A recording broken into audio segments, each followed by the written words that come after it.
I'm Myochi. And I am Renee, and we're so glad that you are here back again with us or new to us. And welcome to the 40 Spot, where we talk about the highs and lows and everything in between. And also, we would like you to like, comment, share, subscribe. If you're following us on YouTube, hit the notification bell so that you will know when we go live, and we're just happy that everybody is back here. And also, if you can't listen to us or watch us live, or you can't watch for the full show, you can catch us wherever you get your podcasts, and we typically upload on Thursdays. All right, and on this episode, we are exploring the wonderful world of being an expat.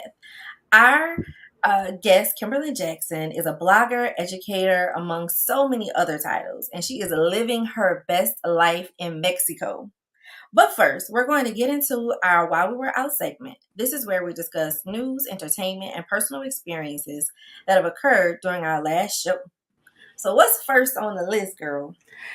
Yes, we have brought up this couple again. And since we're about to go into the fall and everything, we're leaving basketball season. It's a rebound couple that is over.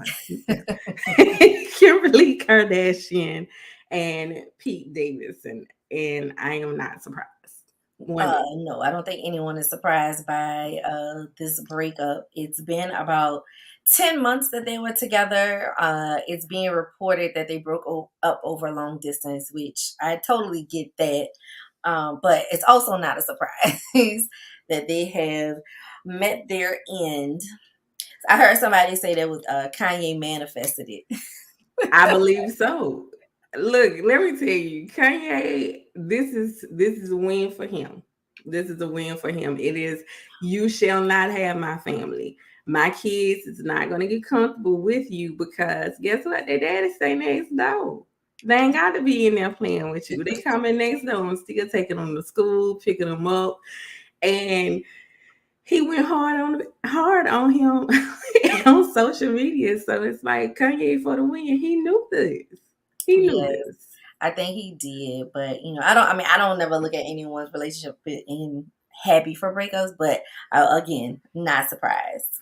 No. Well, as many of you know or should know, my girl, my best friend in my head, Beyonce, released the first volume of her Renaissance album, part one.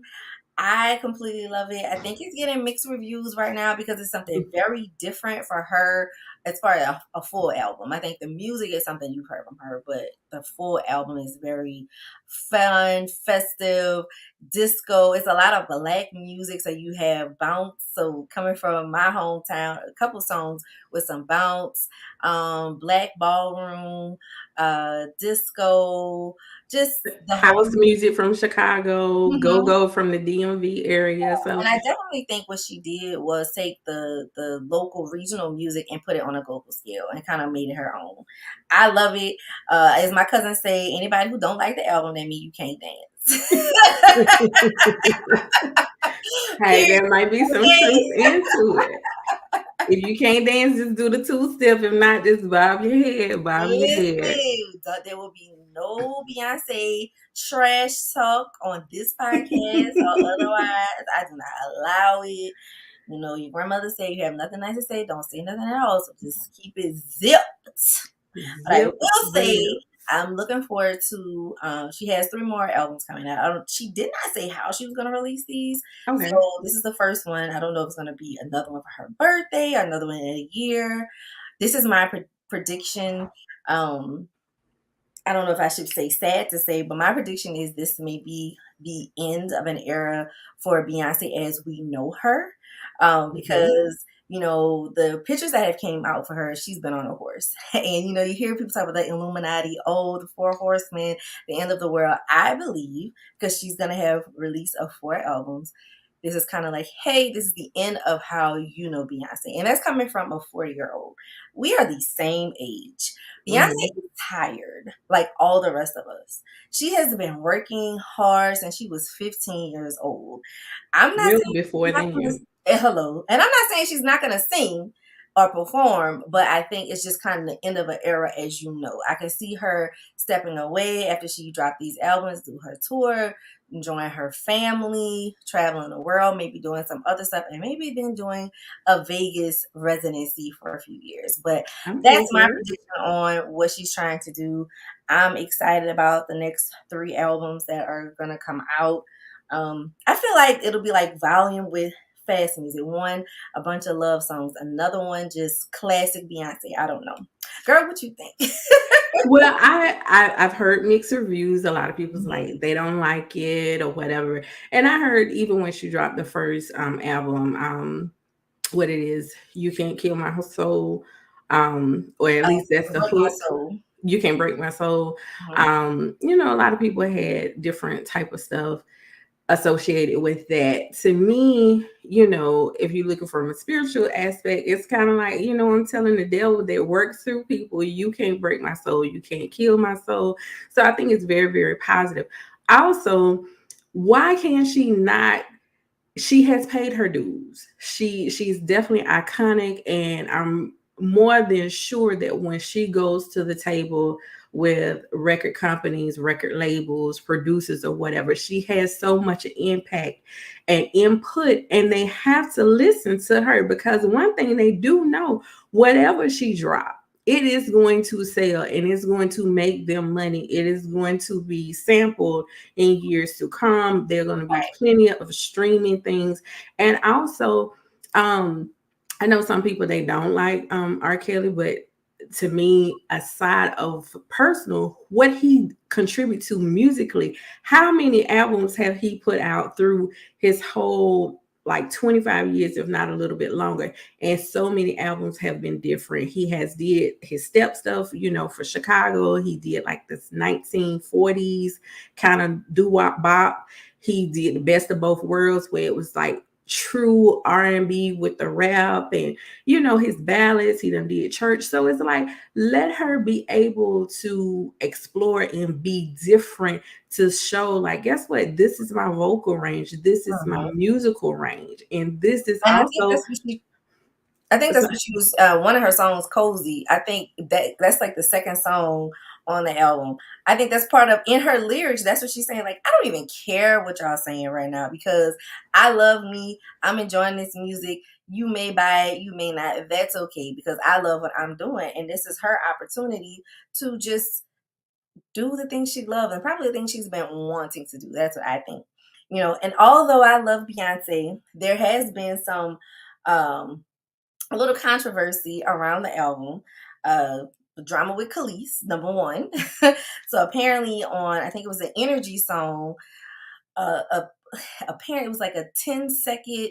It wasn't even a snippet. They used the music and they instead of using the exact sample, it wasn't just a sample. They used mhm. and they rescored it for the album. Well, Pharrell did. Well, apparently she had the credits on the album, and fans let her know this, and Khalees was very upset about it. She felt as though she should, someone should have reached out to her and let her know that she was going to be on the album, especially given their past history, especially with the history she's had with um, Pharrell in the past.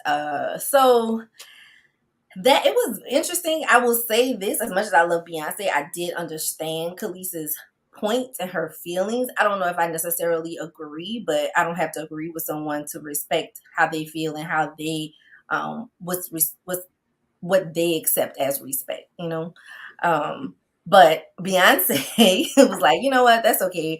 They took it's called implementation or something like that. They took it off the album, Okay. took the credit off, it's done. Like, okay, you have a problem with it, it's no longer there. So I don't know. Some people are having mixed feelings about this. Some people say Khalees missed a bag, or she's just mad about something. Some people feel like Beyonce was wrong. My only thing, this is what I will say, is Beyonce calling people? No, Honestly, is she calling is she the one who calls? Is no. that a real expectation? And honestly, if Khalees is upset, well, she was, and maybe she still is, I'm not sure. The only expectation I would think would be for real. since he is the producer and he brought the beat to her.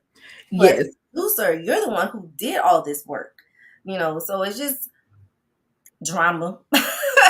It definitely is. Because I had seen some posts where it was like, um, and a lot of this came because in Paris, her album was sold in the store before it actually was supposed to be Right. dropped. So that's how all of this stuff came out beforehand. So before the official date of it to come out, that's when that 10 seconds or whatever was already taken out because it's streaming, so you have more manipulation. Well, no, it was out before they took it out. So it was out. The song was Oh, out okay. before. Okay. But I know Khaleesi's first response, she hadn't even heard the song when she initially responded. When Mm, she heard the song, she was like, well, at the end of the day, she said I said what I said, and she stuck to her guns with that. And I am not a person to tell someone how you should accept respect from someone else. I yeah. don't necessarily agree, but hey, if that's her expectation and if that's what she's received in the past from other people who have sampled her music or did the implementation, I think that's what it's called. I might be messing that word I up. think that's what they But, call it. It's almost like not like copy word for word. It's almost like your impression of the song, yeah, but you well, can yeah, definitely it's not a see. full sample. You just kind of take, the Yeah. tone and the chords, and you do a little something with it. So you're not using the exact sample as we've heard on some. You couldn't even hear it though. That's the funniest thing. Had she not said anything, and no one had said anything to her, nobody would have known. As I heard one person say, she wouldn't have known if somebody had told her. And also, people have also said that Khalees does not own her masters, or she definitely does not own rights or royalties to the song Right. Milkshake, because that's what we're talking about, that particular song from way back in the day. And so since she does not own the song, she did not write the song, she's just a performer of the song, Right. royalties checks would not have came to her. But because Beyonce in the credits named her, then that would have given her rights, monetary rights Right. to whatever it was. And But that's now, why people are saying, oh, she messed up her own bag. And in Khaleesi's defense, that's one of the reasons why she was talking about it, because she got screwed on that end with the creation and having her name on certain things, on the business side of it when she was creating her music with Pharrell and Chad. So, that drama's over because Beyonce said, you know what, fine, no drama here. We're just going to take it off. But the other drama is people upset, the backlash, similar to what happened with Lizzo with a ableist comment that was, well, word that was used in the lyrics. Beyonce has now since taken it out as well. But we're bringing it up because what's interesting, Lizzo and Beyonce are not the first to have ableist lyrics or things that people aren't being sensitive to marginalized people. And it's interesting that they're the only two that receive backlash in the music industry. well, actually, Lizzo, this is her second time because had a she had did a commercial where she was singing this song, and it was off of Crystal Waters. It's an old song. I can't think of the name of it right now, but her chorus of that song was when you heard them, it was undeniable. So of course, this is kind of like at the beginning of Lizzo's career where she became mainstream because according to her, she had been doing music for years Yeah, prior to. But she had to pay out money for that because, and Crystal Waters, she had wrote that song, she had some producing rights and stuff like that on there, and it was kind of like she's saying yeah, but and those are the exact words, but the rhythmic tone to it was definitely from that. right. So Well, and that with Lizzo is two different things. We're talking about two different things. One with Lizzo was using someone else's music or rights, and the other one was the comments of the ableist comments or word being used within their music that people in the disabled community are coming out against them. And I think the person that they are pointing to, that are saying like, well, Taylor Swift has several songs where she talks about different mental illnesses and comparing herself, and knowing those people have not came out against her. But these two black women, you have this expectation. And again, here's the thing. I don't feel like because other people do it, then they should be able to do it. But hey, let's get on everybody. If it's an issue, everyone should be making the changes. If it's an issue. And the same thing is with what was it? Monica Lewinsky. What were you telling me about that? Yes, she's another person that has came out because all of this has happened in light of Beyonce's new album. She wants to go back to 2013 to her song Partition, and it's a in there it said, "Oh, he Monica Lewinsky all over my blouse." And when the song came out, of course, because it named her first and last name, she was like, well, actually it was a Bill Clinton, not a Monica Lewinsky. Mm-hmm. So, but it was like, okay, but now she wants Beyonce to take her name out of that song that had been put out 2013. But however, Monica Lewinsky name has been used over 40 times in rap songs about that whole incident and stuff like that. And it's kind of, you can't get mad when you give fellatio to the sitting president at that time and you think they're gonna remember you for something else. And again, it's not to be insensitive to her plight. However, girl, bye. Because this is what unfortunately, you'll be known for. And so when people use your name, it is synonymous with a blowjob. It's synonymous with your dick suck. That's just what it is. So again, if you're going to Beyonce, you're going to my best friend. Not my best friend. You go to all of these people. She ain't going to all them rappers. She ain't going to all them rappers. It's also not a lie. So the reality, it's not defamation because it's not a lie. Right. It was made public, so just leave it was proven, she admitted to it. Right. And then on her book, when she wrote her book, she put the blue dress on her book. So she's pointing to it. You're pointing to the very thing that make you infamous. She's not famous. She's definitely infamous. So you're pointing to it. So people using your name in that context is doing the same exact thing. Exactly. And to me, if you're going to go and say something about that with Beyonce, because Beyonce is way, way higher and above all of that. So she's not going to respond. But see, you're not going to respond to some of them rappers who will respond back to you. They're going to respond back to you. And it's like, come on now. If you ain't ready for all of the smoke, don't name one out of the 40.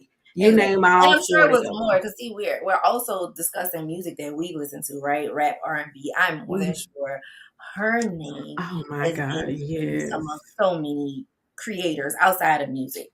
So moving on to the next topic. So there's a law banning the use of rap lyrics as evidence in criminal cases has been introduced into Congress. So we kind of talked about the YSL gang. I don't know if they really a gang, but group. Well, they naming them as a organized crime gang, so that's why they have those charges. So due to the most recent that and some other things that happened, that bill has crossed the floor. I agree with it. I personally feel like, listen, if you're going to use rap lyrics, you have to be able to use everything else. Like people write books all the time. People write songs, they write plays. Are you going to use that as evidence? And it also can't be your only evidence. You want to use rap lyrics as your only evidence? I'm sorry. No. Now, you stupid if you putting all your business in rap song. Let me say this. However, if that's your only evidence, again, go sit down. This is very, very true. And also it kind of, at what point does the First Amendment right, the freedom of speech, that you have, where does that line get to where, this is entertainment versus this is my life? And we all know that all musical artists, whether it's spoken or even with instrumentation, it tells a story. It creates moods and different things, and a lot of times that's a form of expression of people. And is a lot of times it's poetry to music. So it's going to be interesting how this whole thing, plays itself out. Mm. Um, but you can also see how, hey, if anybody, oh, I want you to get this, take this out of your music because this is portrays my life. And it just kind of open the doors, even if you're not famous in any type of way. I can say I don't like it, so you need to take it out out of your music. So it just kind of opens it up to, it's a free file. I don't like your stuff, so take it out. I don't, you know. Are you talking about the whole thing with taking out certain songs, certain pieces No, of no, songs? like using your lyrics to work against you, where if it's like, okay, if that passes, right? So then that's going to make people, okay, I got to be conscious of, very, very conscious of what I put into my music, because God only knows what may happen down the road. No, And this is actually on the other side. If this passes, that's good. It's okay, banning the use of rap lyrics. banning, banning, Yes, banning. Okay. banning the use of rap. Because they did use that, what was the guy? He was on the song Hot Nigga, and they used that whole song to indict all those young guys. Yeah, yeah. So it's like Now Stunner, granted they had Young evidence, but Thug. still. Not, I think that's a total. You talking about a different case. So I think it's that case, and this current case is YSL, Young Thug, and Gunna, and a whole bunch of other people that's on a group. And it's unfair. You shouldn't tell your business. However, like Corinthians says, but people can't be stupid and confess to crimes in an artistic way and think they can get away with it, because that's not going to fly. You can't be a confidential source if it is announced. I agree with that. Like, don't put all your business out there. However, I do feel like they should not be able to use what you say in your music as the only evidence. Now, can I listen to your song and put two and two together and then go find other evidence?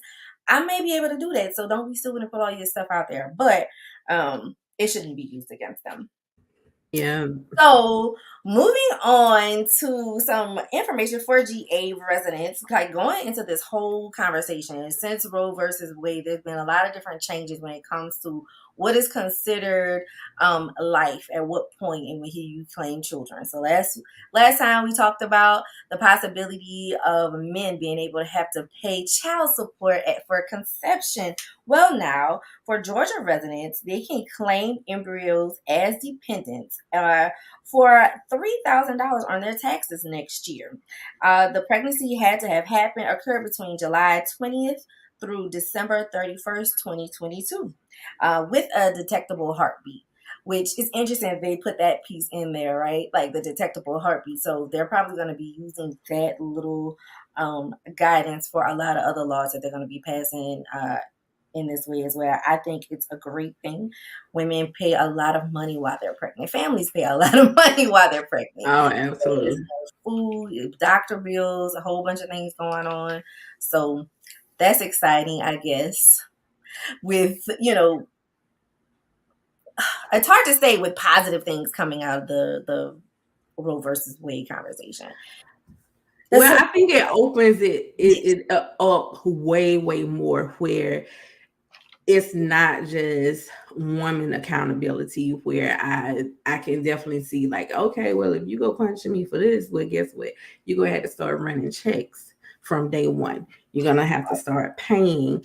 And it has to be responsibility and accountability on the male and the female side. Right. And the government. So thank you. Pay me because Yes. I'm taking care of a baby. You say the baby is alive at 6 weeks and you hear a heartbeat. Okay, I should be able to claim because a lot Yeah. of things coming out. All right. And we have another update. Yes. In the Breonna Taylor case, Mhm. this happened in 2019, where a no-knock warrant was issued 10 miles away from her home for an ex-boyfriend of hers that did not stay there at the home. And actually, at the time, he was already in jail.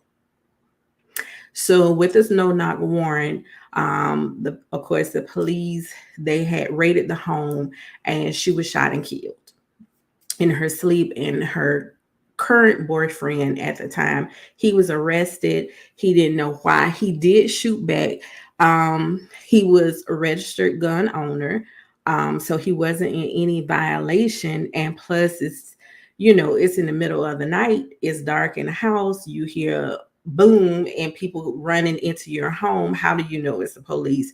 And of course, they didn't identify themselves. But if so, you have all sorts of, you've been awakened out of your sleep. You can't hear very well. You still kind of in this like little kind of fog or whatever. But what has happened, the police has finally had for real charges brought up against them, because at first they had two of them had wanton endangerment, meaning that they were held accountable for the bullets that went through the wall into other people's apartments. So basically, they was accountable for the bullets that did not kill her.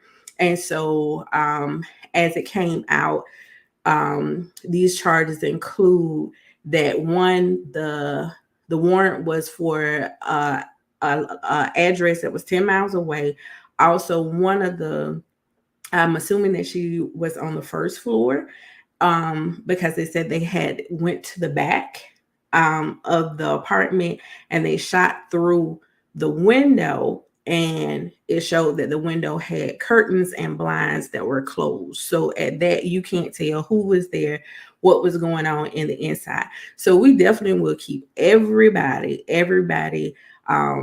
up to date with that. It's good that these charges has been brought, but we don't just need charges brought. We need them to be indicted and significant amount of jail time to happen to them. I know that they And were arrested. I don't know if they're still in custody, but I know right. they were arrested. Looked just pitiful, child. They probably just look like never would I have ever Well, thought. you done been running around free, still getting checks Like, from hardworking taxpayers and stuff, and you haven't made anything safer in the area and stuff. And this is good, because the whole thing, it was more than just with that. Where she was at, she had been asked several times to move because that area is high gentrification. It's so much of different layers and stuff like that. And then they had got a new attorney general, and everybody thought this was going to be a good thing, but he's a black man. And then they found out he's engaged. It came out later that he was engaged to Mitch McConnell's daughter. And Mitch oh McConnell, really? oh yeah, I knew that yes. was right, but I didn't know that was Mitch McConnell's daughter. Yeah, so just kind of vetted and everything, and he did absolutely nothing. Yeah, So, like, he didn't do anything. He didn't do anything that he should have done in this case. absolutely not. So he's definitely a black extension of Mitch McConnell. And for people who don't know, that is one of the senators of Kentucky, Mitch McConnell. Um, he ain't shit either, just to put it out there.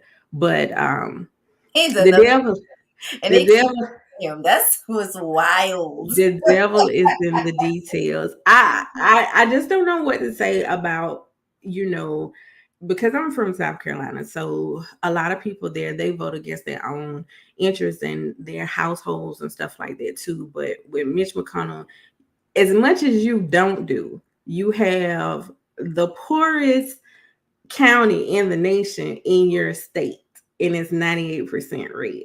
And then they're like 90% get government assistance. But that's another time. Yes, That's another another time, time. another day. But we definitely will keep everybody up to date with what's going on with that. And while y'all doing that, I'm gonna need y'all to go ahead and get Sandra Bland. Y'all need to get those cops too, because ain't no way that she killed herself. And it's so many other people that did not become national and international hashtags, but they was hashtags from where they from. We need all these charges ran and all of them to be held accountable. Because if I go out here and do something, I'm gonna be held accountable. You sure are. You sure So are. no one's above the law, but No it's a one good is above step in the the law. right direction. Good step in the right direction. And speaking of no one is above the law, Brittany Griner, a WNBA player, was arrested in Moscow airport about 6 months ago. She's been in Russia possession over 6 months, which is crazy. It was for the possession of cannabis with the attempts to solicit. It's very interesting that they thought that she would. And she has been sentenced to 9.5 years. That is crazy. So I just can't imagine how she's feeling right now, how her family is feeling right now.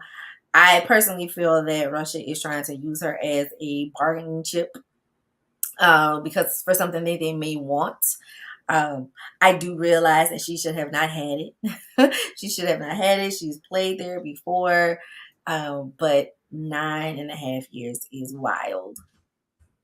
But Yeah. the same thing happens here in the U.S. There are plenty of black and brown people that are serving time for minimum possession of marijuana to this day. So Some of them didn't even have marijuana. They just had paraphernalia, which is like rolling exactly, papers. exactly. They went to jail for rolling papers and a lighter. I think it's interesting. It's important for us to always keep that in mind because we hear about these cases outside the country, and we're like, oh my god, and we forget that half the same things happen here. In Yeah. China, they may use little kids in their sweatshops. They do it here in America as well. Those things are documented as well. So it's just, my heart goes out to her and her family. One thing we will say when you travel, know the laws.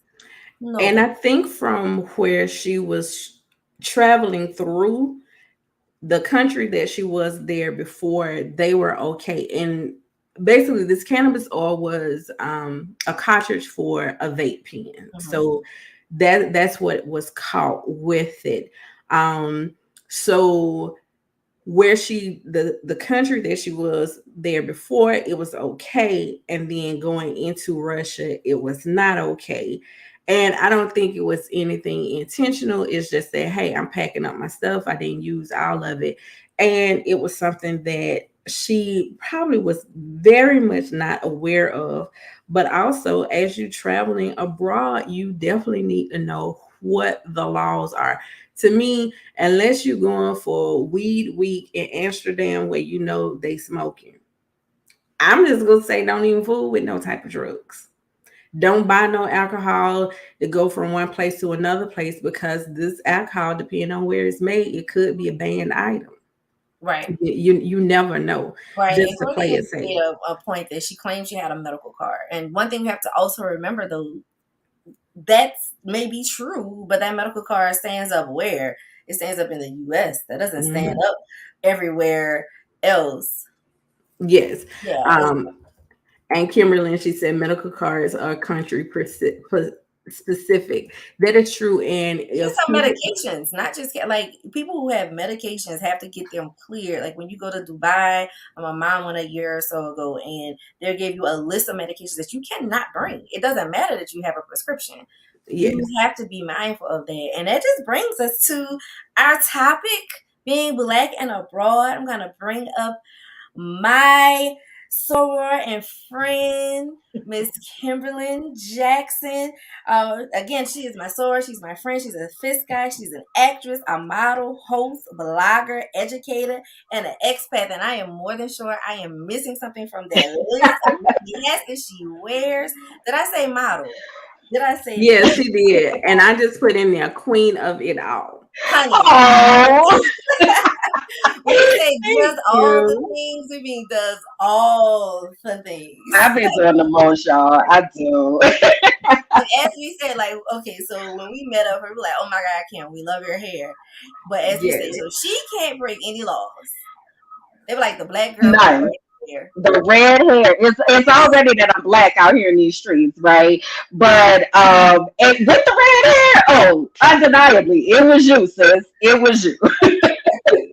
Well, Kim, thank you so much for joining us tonight. Yes. Thank you. Again, we are just gonna be. She's gonna give us all the tea on being an expat with her experiences in Mexico, figuring out where to go when she decided to travel, and how everything's been going since she's been there. I Yes. don't know if y'all can hear these sirens in the background, child, but Mexico is popping right now. I don't know what's going on. Really? Okay, I thought it was feedback because I turned down No, it is my microphone. silence outside. Don't tell them what's happening. So I'm gonna try my best to not let that be a distraction. I am so excited to be here. Thank you for the invitation. Miyoshi, you saved my life. So anything that you ask, I am at your call. Miyoshi literally saved my life, y'all. When we were in college, she actually performed the Heimlich maneuver to save me from choking. I would not be here without her. So I am very grateful, of course, for you saving my life. Was super excited to be here on the podcast. Yay, medical Myochi. Okay. So were y'all by yourself and then this happened? Child, we were in the cafeteria at Fisk University, honey. It was Fried Chicken Wednesday, okay, and we had all sat down at the table. We didn't have drinks, so one of our other friends took our drink orders because she was gonna go and get the drinks, and I'm sitting there eating my fried chicken, and next thing I know, honey, I cannot swallow. I can't breathe. I'm about to die. Like I literally was sitting at the table. It might have been 10 of us that were sitting at the table together, and I'm like, oh my God, I cannot breathe. So Miyoshi Universal sign for choking. Okay, listen, I was like, something gonna have to happen over here. This is a universal sign, but everyone's choking doesn't do that. Because you're scared. You're just can't nobody think about nothing but listen, hey, right here, ain't moving. But yeah, so she jumped up from the table. She literally performed the Heimlich maneuver in the cafeteria full of people.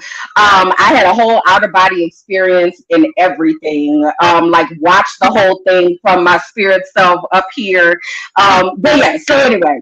Miyoshi said Jesus. Honey, did I? Like, girl, you remember that time I saved your life? I need yeah, you need to, that's one that you need to keep in your back pocket. But yeah, I am currently sitting here in Mexico City, Mexico. And I love it here. It is like my second home almost. So Myochi and I also went to high school together in New Orleans. And as much as New Orleans is like a refueling station for me, Mexico City has become that for me. I was in the States from June until July. I couldn't wait to get back. It's like the moment I landed at the airport, I was like, whew. Wow. Thank God, I know where things are. Like I know how to get from point A to point B. The States were so expensive. It was probably like 2.5 times more expensive than everything that I paid for here. Oh, wow. I was going broke. I had to go. I was like, I cannot do this any longer. Corinthians, no, I am not bilingual. So yo aprendido español. Porque I don't remember how I said remember. Yo no recuerdo español, palabras de español. I don't remember many of the words, but I am learning Spanish. I speak enough Spanish to get what I need. Okay. Right. And when in doubt, Google Translate in the clutch. Google for the win. Un momento, por favor. I just type what I need. And the people here, what I love so much about Mexican people is they are so patient and they allow me the opportunity to fumble through whatever I'm trying to say. And they afford me the opportunity to be able to skip down the street and live my best life, minding my black ass business. So I absolutely love it. Speaking of minding my black ass business, I want to ask a question. I know you went live a few times in the last week, just kind of discussing your reason for even going on this adventure. So I do want you to share a little bit of that, but y'all need to go to Minding My Black Ass Business. Yes. Live where she tells all her story, and she keeps y'all up with everything that's going on in Mexico. And every time I see something, I'm text like, I'm coming. I'll be like, just let me know when. So yeah, Minding My Black Ass Business is my new platform that I birthed out of trauma. So it was like, this is my way to honor what I'm trying to do and honor what we should be able to do as Black people is just mind our Black ass business. Like, leave me to whatever I'm doing and let me frolic down the street. You mind yours, I mind mine, right? But in the US, that is not quite the case. We're not able to do that. So, the short story, y'all have to go over to Minding My Black Ass Business. That is on Facebook with two Z's, everywhere else spelled ass the regular way. Facebook, Instagram, I'm sorry, not Facebook, Instagram, Twitter, and YouTube. But the very short story of it is the US makes me weary. In what ways? In all the ways, damn it.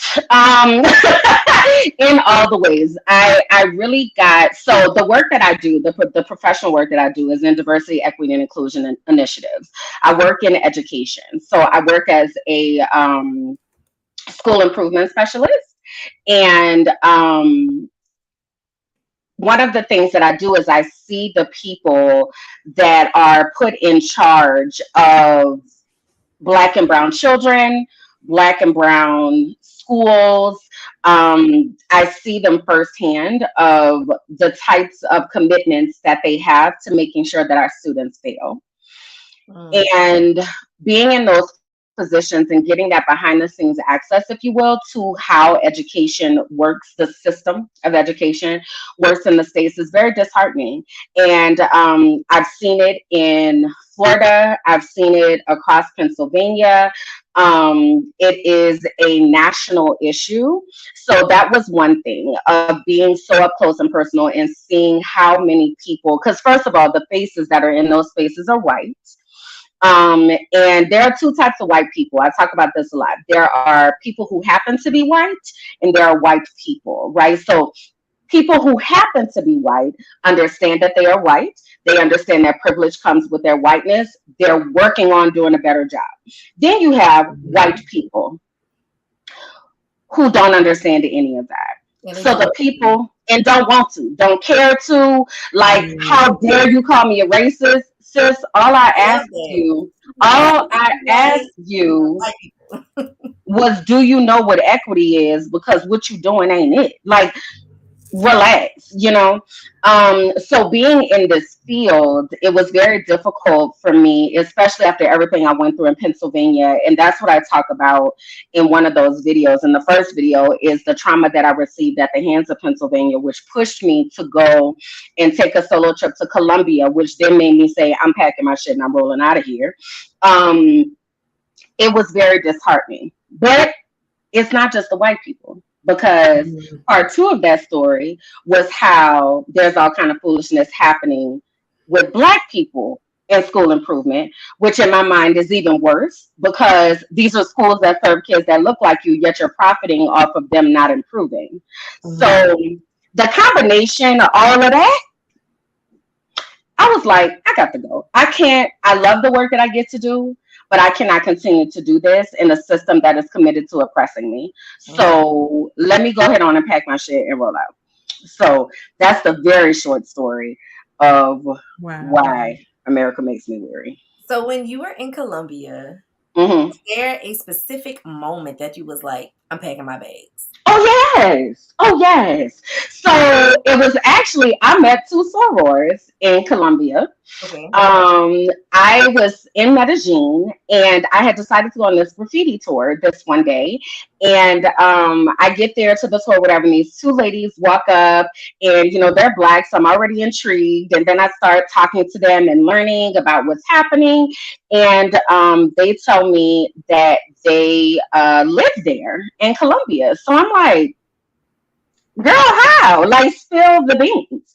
So they were younger and they were like, so maybe about 10 years younger than I was. And what I appreciate about people who are under 40 is this new generation coming up. They don't mind giving the read between the lines. Like, they're like, I'm not doing this. Like, this is a scam. This is a sham. I am leaving. So talking to them, it was two Deltas and one Zeta.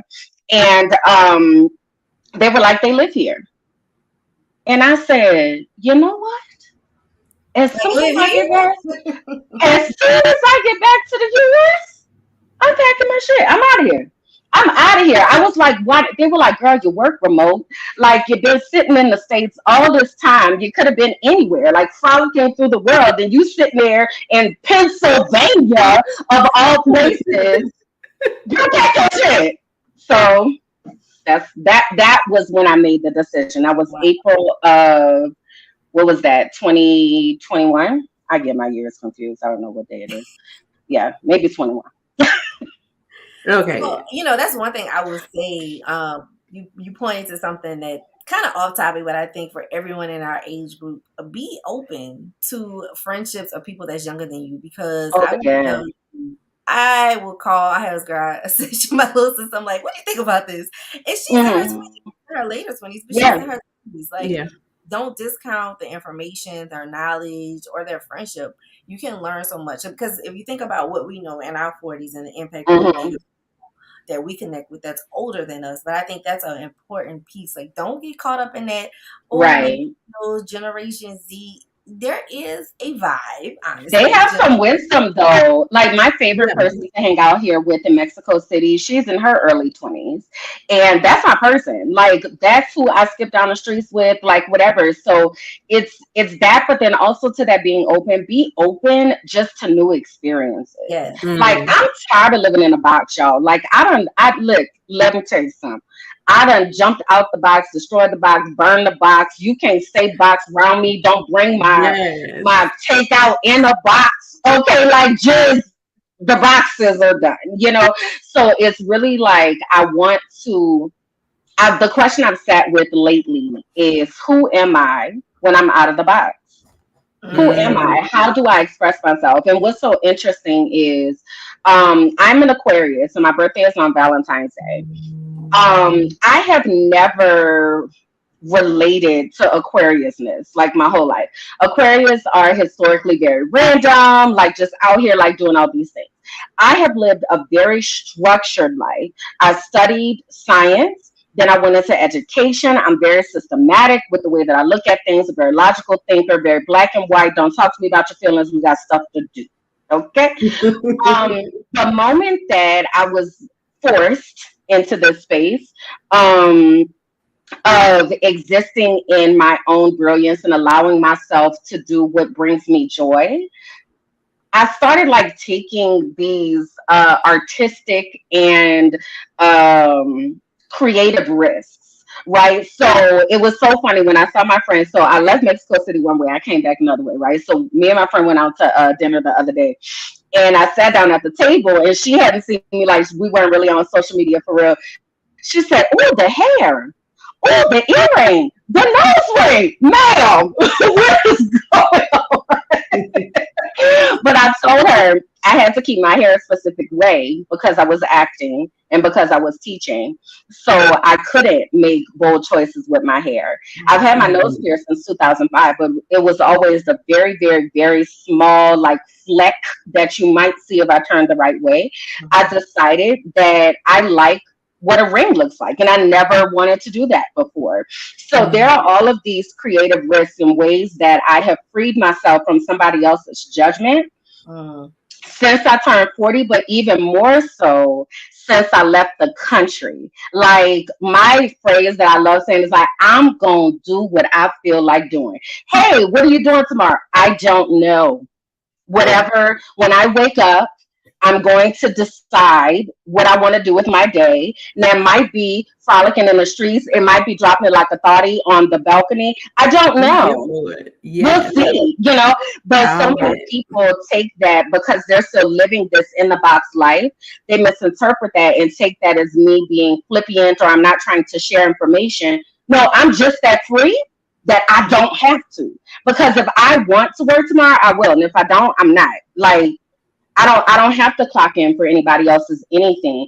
So it's a level of freedom that I want people to experience, but so many people are bound to this box and this structure that they've been told they have to live in that they can't even fathom what I'm talking about. So I feel like it's my personal mission to introduce people to this freedom of not giving a flying F. Okay. I love it. I love Yeah, it. I do. I am that one person who, you know, just on the flim flam. That's how I said, like, okay, I just go with the flow. We'll Mm-hmm. figure it out. And that has been like a lot of stuff that's in my life. And the beauty of that, I believe, and you can see if that fits you, is that when you do that, because you have nothing to fall back on or have something, a plan B, it's like this gotta work. So That's it. it forces you, I gotta work this out, because I ain't got the time to sit up here and plan B. It ain't no plan B, it's plan A, and that's it. And you know what, Renee? I always say to that. So none of this was my idea. Mhm. Right. I did not wake up and say, I'm going to move out of the country. I did not wake up and say, I'm going to leave this job security. Right. This was all God. Like, God orchestrated this for me to be in the way of certain experiences, in the way of certain people that could impart and implant ideas that are going to bring me to this space, because Kimberland was not going to do it on her own. Okay. I was the queen of, I got bills to pay. I can't be on the street. I don't have time to be out here frolicking. What is you talking about? Right. But God put me in this space. So my security in that is when stuff start getting a little thin. So for instance, the summer, like I work with schools. Schools are not really working during the summer. Right. Right. So how's I'm paying these bills during the summer? I don't know. Not my business. Hey, Lord, now you done tell me to do this. I'm gonna need you to go ahead and figure out where these checks coming from, okay? Like, I'm going to sleep. I'm gonna need you to do what you do. You let me Mhm. know in the morning. And what's so crazy, this just happened to me the other day, if I could tell this quick testimony. So one of the most difficult things for me is trying to figure out where I'm gonna be, when, and all of that, right? Mhm. I do pay for tickets. I have hookups here and there, and all of that, but I do have to make decisions about tickets, and sometimes I have to make those decisions with enough time to actually get an affordable price. So I had these ticket trip credits that I needed to use, and I knew that they were expiring yesterday. Okay, so I wake up and I'm like, oh shit, the trip credits. I've got to use them.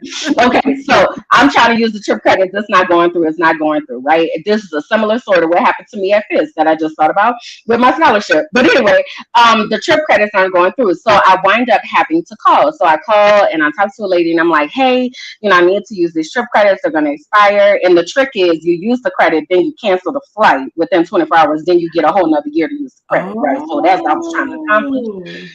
Oh. So I can only find one that was for like $100 something. No, for $200 something. And I was like, ma'am, I have another one for $100 something. I need to use it. She says, let me try another way. So she goes and she looks through some stuff and she said, okay, I found the one. She said, but I also found another one for $925. I had forgot about it.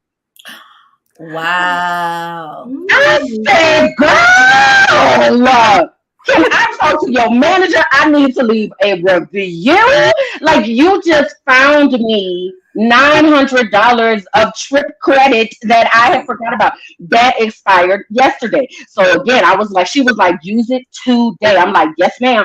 I get off the phone with her. Book me a flight right quick to somewhere, canceled it this morning. Now I have $1,400 of trip credit that I can use for wherever I want to go. This is just one example, right? That's not Wow. cash per se, but this is currency for how I'm going to be able to maintain my lifestyle. Now I don't have to worry about plane tickets for a while. And I have a question. So, Okay. just for anyone who's thinking about living abroad or just traveling more, is that through credit cards or the fact that you've canceled trips before? Like, how did you get those credits? So those particular trip credits, I had gone on a trip and they made an announcement that the flight was overbooked. Would someone be willing to give up their seat? So I was like, I ain't got nothing to do today. Sure. So I go up. I get the one. I want to say the first one they gave me was like $700 something, right? So then, and this was early, so maybe I had like an 8 a.m. flight or something like that, right? So then, okay, they put me on the next flight. Next flight comes up. Hey, we're overbooked. Does anyone want to give up their seat? So I go up and I was like, I don't know if this works twice times, but Let's see. I had gave up my seat before. I'm willing to do it again if y'all need somebody. She was like, girl, yeah, come on. So that was like another $800 something.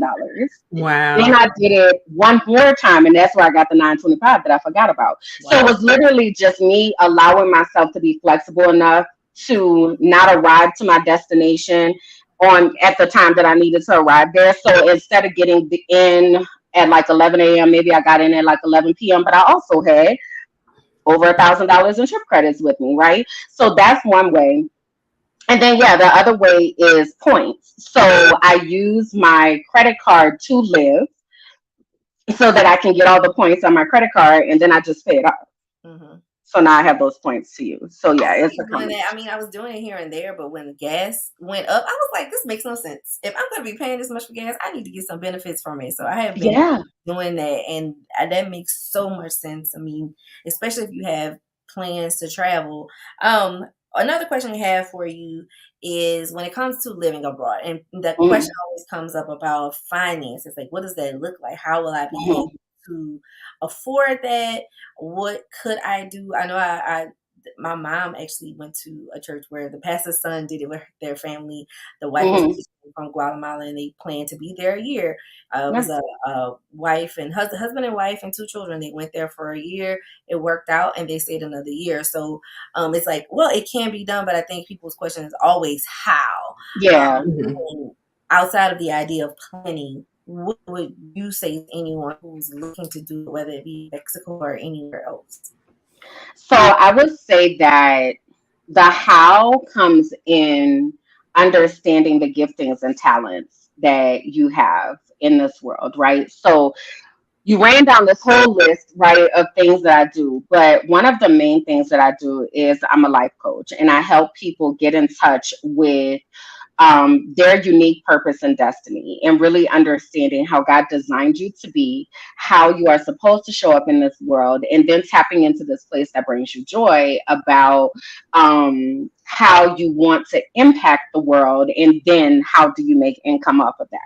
So that is like the crux of what this looks like. You have to know what you bring into spaces and how you can use those talents to make an income.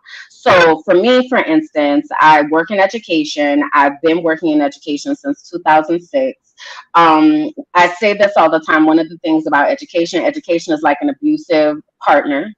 Like education will have you out here thinking as an educator that you don't know enough, you're not ready, your skills are just very minimal. When if you take that same skill set and you go to corporate and you talk to them about how you've had to manage this budget, or how you've had to write grants, or how you write curriculums, like corporate will pay you 6 figures plus for these skills, right? So one of the things I started doing when I started writing on the wall, I was like, what do I really bring into spaces? Like, I know that I have a platform and a voice that people listen to. So how can I utilize that to make an income? I know that one of the things that I am A-okay with talking about is talking to white people about their whiteness. That's not everybody's ministry, right? And I have no problem talking about white people, so true, about how white they are. I don't. I don't care nothing about it. I was training in school one time and people were so mad at me. That is fine. And send me my check though. I don't care, right? It doesn't impact me that you feel some type of way that you right. Like, okay, I'm just here to help you to be a better human. So what I did is I took those skills, and because I'm an excellent relationship builder, I built relationships with those schools. So then when I lost my job, I was able to go back to those schools and be like, hey, so I can do this with you if you want. You're going to have to pay me my worth though, but what's up? And because they had appreciated how much I had pushed them, how well I had handled their whiteness, if you will, they were like, girl, we got money. And if we're going to pay somebody, why not pay you? Right. So it came with me having the ability to understand that I had something to offer, but then not being afraid to put it out there that this is so. I'll say this. I don't work before 11 a.m. because I don't want to. I'm not a morning person. I just don't. I usually don't speak. I usually don't speak my first words before 11. Like people that talk to me, they're like, thank you for accepting the call at 10, because I know 11 o'clock is like, I don't want to. So one of the things that I say to myself is I'm not getting out of bed before 11 a.m. for less than $300. I'm not Girl, doing it. you living the life. Right. I So, see you but in my green shirt for envy. I'm in that position where I have built up my self confidence enough to know that I know what I'm talking about enough that I can set my own schedule, right? So even if my schools ask me, hey, Kimberly, we want to do this thing before school, they'll say this all the time. We want to do this thing before school, like it starts at like 9, and somebody else will be like, you know, Kimberly now work before 11 a.m. Thank you. Right. I can be there at 11, or y'all could pay me more for me to come at 9. But I don't want to do that. That's a boundary that I've set for myself. And I think is what you said was very important about having the confidence of what you know and what you know, Yes. and then the confidence that, you know, I have something to offer. And Yes. this is the pack, this is how I'm gonna package it, and this is how much it costs. Full stop. Yes. Yeah. Not And negotiating. not blinking at that, because the hardest part of being an entrepreneur or being a consultant or whatever is knowing how much to charge. That's the hardest thing, right? So I remember it was actually Kareen Myochi that told me I was sharing one of our profiles. I was sharing with her about what I wanted to do. And, you know, I said, oh, well, maybe, you know, like 150, right? Because 150 made me feel like, whew, inside. And she was like, girl, if you don't increase that. So now in my mind, it's like whatever that number is that I'm like, okay, all right, okay, I can do this. Let's say it's 500, right? Then I gotta add something. So it's like, so I want to say 500, but I really am supposed to do 750 because that's the place where it makes me uncomfortable. So that's what it is. And then again, that's when I go back and be like, hey, Lord, I'm gonna need you to go ahead and talk to people, get that contract together. Send your girl an email and let me know when it's time to sign. Like, then I take my hands off of it. Yeah. Yes. Yeah. And it is important to know your worth in whatever it is. And sometimes, and me and Myochi, we have talked about that as well, because we're both mid takes, like, what should we ask for? What should we not ask for? And, you know, the last thing you want to do is find out somebody else that don't work as hard as you, less education and all of that other type of stuff. And then they getting way more than you because you don't really want to fight that person. You want to go to payroll and to the people who hired you. But it's like, then fight yourself, because there have been several times that I can think back where I didn't negotiate. And I don't know what they're gonna say. So you know, one thing I learned was like, all they can say is no, because if we're talking about negotiating prices, you already want me. Yeah.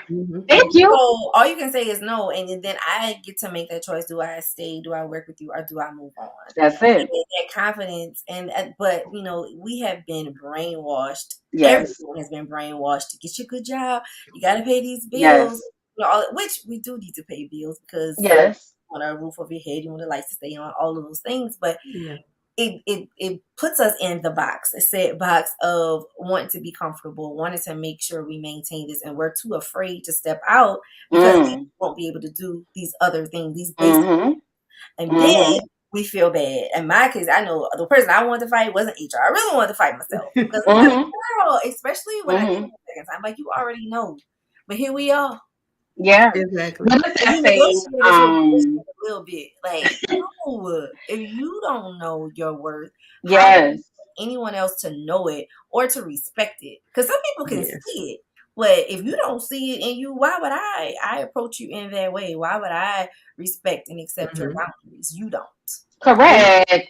And there's also people who, you know, all of y'all probably, and our listeners as well, or they themselves have got ready to leave a job, and then they come back and say, oh, we can give you all this money. Like, well, why y'all ain't give me this money on the front end? And I didn't know where your top out was. You know what? You need to go in and act like you're a bank robber and you're holding people hostage. They ask for helicopters, all kind of food, different stuff, and they know this is not, but they are not scared.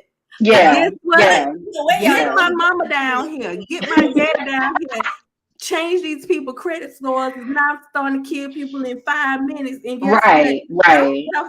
They have to make those demands and stuff like that. Yeah. So, you know, you just gotta go in there, and it's that level of confidence, like, you know what? I'm not chasing clout. I am the clout. So, you know, Come on. It's There's good a for me to be on saying. your team. I make the Yes. team win. I'm the LeBron and the Michael Jordan and the Kobe all mixed up in one. I'm the three greatest in one.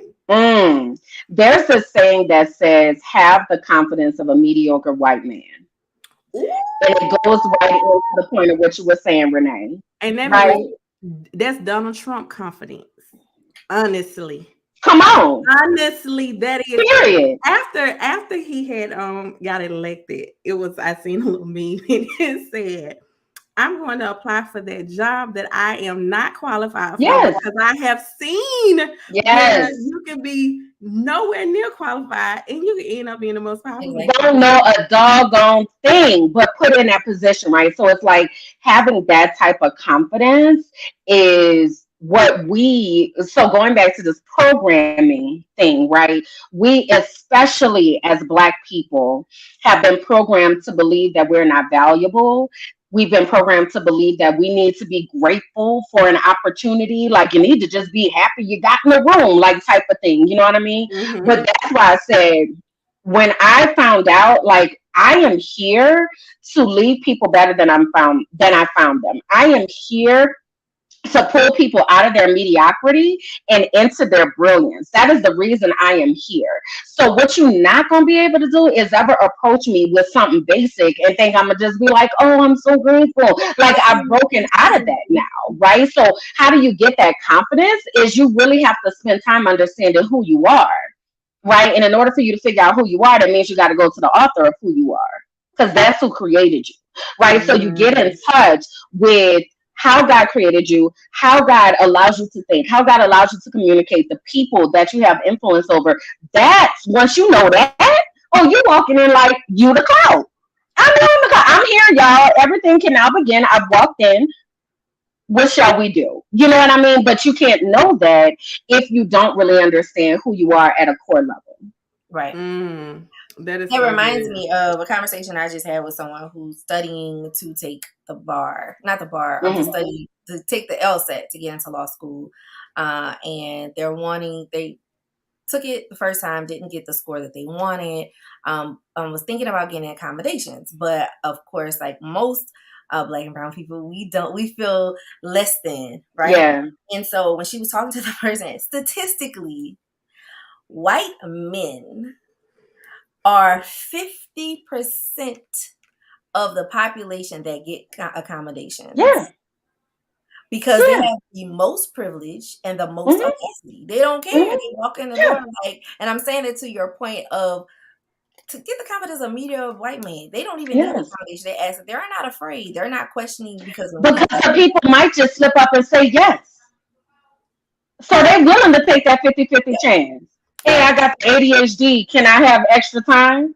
Or I've never been diagnosed, however, because that, usually it's like, well, I don't have a diagnosis, therefore maybe I don't get the accommodation. So we won't ask, but they have no problem doing that. Samuel in the comments asking, how does someone who believes it's an employer's market find the confident? Meaning, the employers will be the person, they have all the control. So but they don't. But they don't. So it's the difference of understanding that you're interviewing the employer as much as they're interviewing you, right? Especially in the world right now. There's a worldwide employee shortage. They need you. They need you, right? So you set your demands. You walk in there knowing that you are the prize. Right? But again, I'm gonna go back to, if you don't know that you're the prize at a core level, how you gonna walk in there with that confidence? So the mission is to really get to know self, sit down and think about, these are the things that I'm good at. These are the things that when I talk about these things, they brighten my whole spirit. They bring me joy. These are the things that I make money doing, right? Now we got to intersect all of that stuff. And the answer is somewhere in the middle of that, of who you are and how you're supposed to impact the world. That's the only way you're going to be able to walk into any space, whether that be an employer space, whether that be in a space where you're pitching a new business opportunity, whatever, if you're standing on the stage giving a speech, like the only way that you can come in with the confidence, unfailing confidence, unapologetic confidence is knowing who you are. Right. And that makes sense. Like, I know my name's Myochi, so I can have an argument with anybody because I know that. Like, there's nothing that you can do to shake me. Like, no, my name's Myochi. This is what it means. People call me this forever. Now you could call me all these other nicknames, but my name's Myochi. So the fact, the knowing that I have in that is what you have to have. And I think there's always an opportunity, like in different spaces, not just an interview for a job, but where there's a space and opportunity to say, this is what I bring to the table. Yeah. So many spaces. The table. Let me tell you about me. Because yes, I can do all that, because I guess the idea is that, well, it can find 10 more people who can do that. Well, they can find 10 more people who can do it, but they can't do it. But they ain't gonna be me. I bring to the table. It. And I think it's the knowing and being get the confidence and know.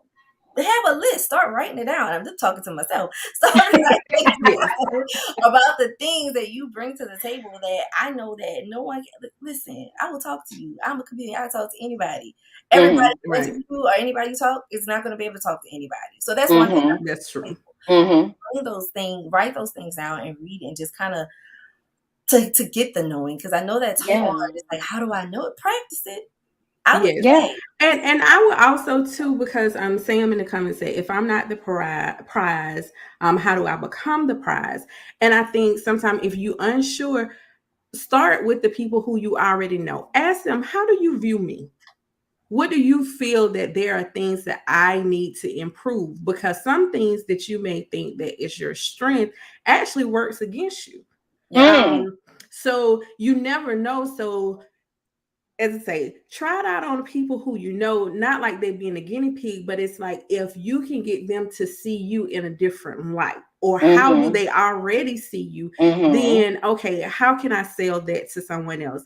And my sister, she works in HR, and she always say, you got that 90 seconds.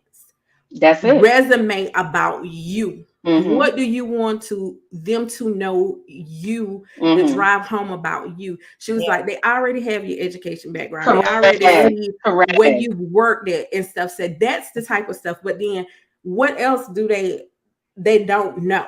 Right. That makes you stand out amongst everybody else. And it may be that one thing that you don't even realize that is valuable. And sometimes it may be stuff that they don't even know. Right. Or anything like that. And I know that I was watching this video one time, and it was like questions that you should ask when you go into any interview. And it was just like, what is the things that you see when new employees come that they don't bring to the table? That you wish that they had. You might not have them, but it's already give you an edge on somebody else. Like, guess what? You already see some stuff, and you don't had to let people go within the first 90 days. I'm not trying to be that person. So what is it that I can already potentially maybe working on, or say, I do this because on my other job, this was the situation.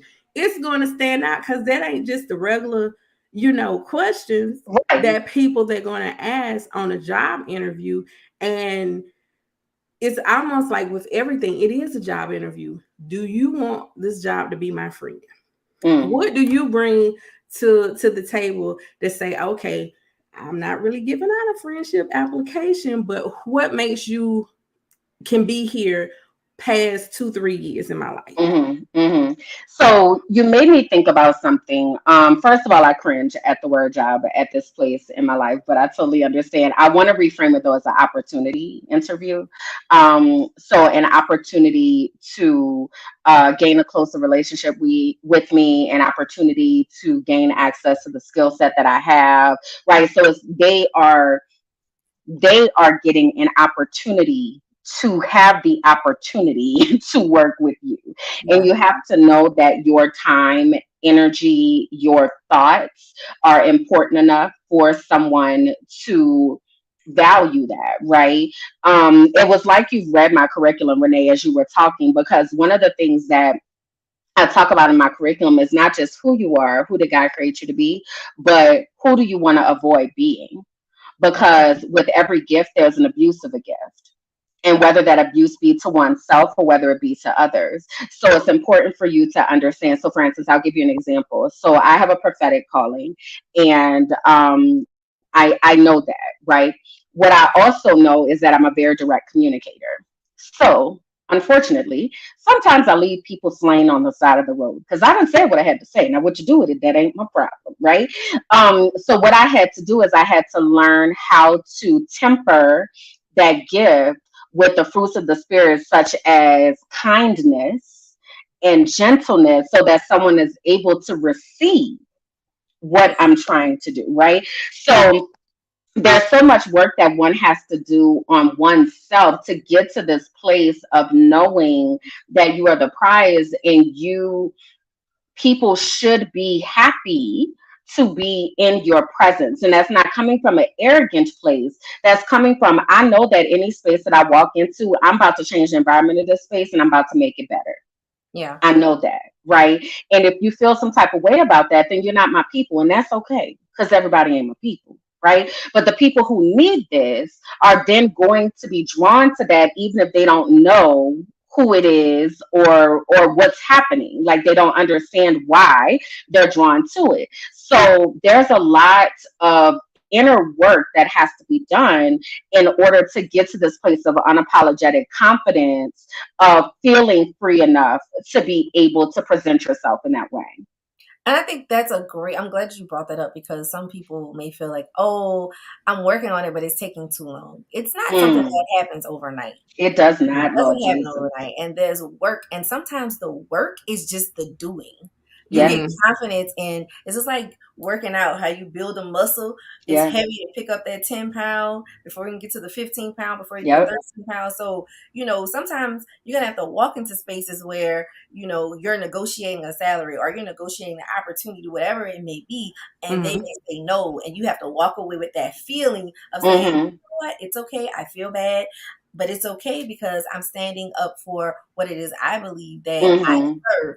And it may happen again, or it may not happen again. But when you're in that space again, doing it again, and going and not stopping not stopping your goal. Your goal is to stay right what you want. Staying focused. Yeah. Yeah, because if you don't and you're waiting for the perfect time, well, when I get all these things together, then maybe they'll say yes, and I've been strategic, so I'll get a yes. No. By that time you got that was a yes for a year and a half ago. They require even more stuff today. And also you can't be scared of a rejection. I think that's also being authentic to yourself and being confident in yourself. Guess what? I'm not everybody's cup of tea. That's why I had different flavors. Some people don't like tea, they like coffee. But just knowing, guess what? There is a yes out there. And if it did not happen for you that particular time, maybe that was not the time. But that's not the end of the world too. Your opportunity is not going to pass you. Your opportunity is made for you, right? Nobody else can take your opportunity. So it's like, either you ready to get it, or we gonna wrap that thing around, 2-3 years later, and there's gonna be time for your opportunity again. One of the things you said, Myochi, that made me think about, like, so someone is asking themselves about the work, like, how do I start this work of being able to accept whatever might come my way? A small thing that you can do is learn how to accept a compliment. There are people that someone will say, for instance, I was like, oh my God, I love your hair. And I was like, thank you so much. Oh my God. Right? Usually, or before, I would have been like, oh, this wasn't the color I was really trying to get. I was, just trying to do something. You really like it, right? Learning how to just say, okay, thank you. Wait, hold on. Alexa trying to help me. Alexa, she always up in somebody's business. She was trying to let me know, child. Listen, I got this, sis. I got this. But yes, thinking about how you accept a compliment, or when you're practicing walking into a space and somebody says, hi, I'm Myochi. Oh, well, I'm Kimberland. I'm a dream awakener and I change people's lives. How are you? You know what I mean? Just practicing saying that. The person is going to resonate with it or they're not, but you're practicing what that Yeah. looks like, because there's going to be a day that somebody going to hand you a microphone and you need to go ahead on and let these people know who you are, right? But if you haven't practiced it up to that point, then you're not going to be able to receive it. It's a place that you're going to need to be where you're standing on the stage getting a standing ovation, and you're not going to shrink because you've been practicing what it feels like to show up in your brilliance and receive what people want to lay at your feet. Right? That's some small work that can be done, that happens in our everyday interactions that we have with other people. I love Absolutely. And you know what? It's so, when you said about just accepting a compliment, last week one of my best friends, she was here on for work, and then she's decided to stay for the rest of the week, and we was here. So the last day, I fixed her breakfast and I brought her up, like, Renee, you ain't had to do it. I said, just say thank you. That's what it. you did. Just say thank you. Just say thank you. Eat the food, anime. This all you gotta do. Just eat the food. And I was just like, girl, why you been like that? And I think, me and her, we had a lot of dialogue around that and other things where, certain things had happened previously. It didn't have nothing to do with me. Or whatever, but certain stuff happened, and you don't even. And she now she said that she got to do better, because her mother even was telling her, it's like, you got to do better. Just like if people want to do something good for you or nice for you, that's just what that is. It's not nothing else, alternative motive or whatever. And so I think some things had happened, and it's just like, girl, just say okay. And I told her, I said, you know me. I don't, and Myochi can attest for this, and some people in the that's watching. I don't offer nothing that I'm not willing to do. If I say call me, let me know if you need something. Now, granted, some stuff you may call me for, I don't have it, but I don't have no problem saying no, I don't have that. Now, is there something else? But it's not one of those, let me put this out there and there's hope. Like, oh no. But I think all the time, especially if you're a giving type of person, sometimes it's hard to receive, because you feel like, no, that ain't what I'm supposed to be doing. I'm supposed to be giving. But sometimes it's like, what, it's good to give and it's good to receive. And there's thank you, I appreciate that. And and I strongly believe that you have to open yourself up to that, because when you're not open to receive, things aren't going to come your way. Oh yes. So you're putting it out there that I don't need that. You don't need, okay. It's gonna be I don't need that. You don't have to do. Yeah, the question is, how do you get yourself to that place of being able to receive, right? So that's where we go to thinking about the pre-existing trauma that has happened, the conditioning that we all have been exposed to, of thinking that we don't deserve these things at a core level, right? Whether that has been told to you by the people that were responsible for loving you as you were growing up, whether that happened in your employment experience, whether that happened just from you living in the United States of America and being told that your life doesn't matter and shown that your life doesn't matter, right? So getting ourselves to that place, we first have to recognize that we all are carrying trauma that we didn't sign up for. Right. Oh, yes. Right. There was trauma that we inherited from, our genetics and the things that our ancestors have been through. And there's trauma of just being a person walking around in brown skin. So first I have to acknowledge that there was some type of trauma that happened that's standing in the way of me being able to receive. One of my therapists told me one time, because I was trying to figure out like why I would shut down about certain things. Like, I'm a shutdowner. Like when I'm going through stuff or it's too much, I just, I can't do it. I'm going to sleep. Try again tomorrow. Like, I just can't, right? You related to my friend? Honey, maybe. Okay, because let me tell you something. If it's too much, I'm about to go to sleep and I'm going to try again in a couple hours. Like, I can't, I'm not, no. But one of the things she said to me is that's a coping mechanism that you developed to keep you safe at a certain time in your life. And you don't need it anymore. And it's okay to let that go. And the framing that she put on that for me, because I was beating myself up, like, why I can't communicate when whatever, like, what the hell is wrong with me? Well, it was because there was a space in my life And if you all go to, I am a very transparent person, y'all. So if y'all go to my website, kimberlandjackson.com, you can see my blog, Free to Be Me. I talk about my upbringing. I talk about having been in an abusive relationship before. Like, there's a lot of pre-existing trauma, right? But back to the work, I had to do the work to recognize that there are things that I'm doing that are standing in my own way. And I have to get out of my own way in order to be able to receive the goodness and greatness that God has for me, right? So I'm going to partner myself with somebody who can see me for who I am, treat me with gentleness and kindness, so that I can reframe all this negative self-talk I got in my head, Yeah. so I can really lean into this healing process of really discovering who I am when I'm outside the box. You see how that came all full circle like Mm-hmm. that? Yeah, I know.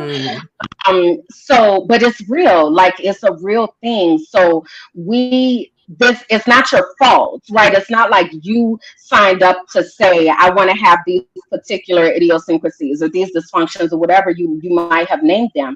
These are things that you inherited without your consent. So Mm. now we got to call those things what they are, so that we can start to put the cast on our heart, on our mind, on our spirit, so that we can get to this place of knowing with full certainty, I belong here.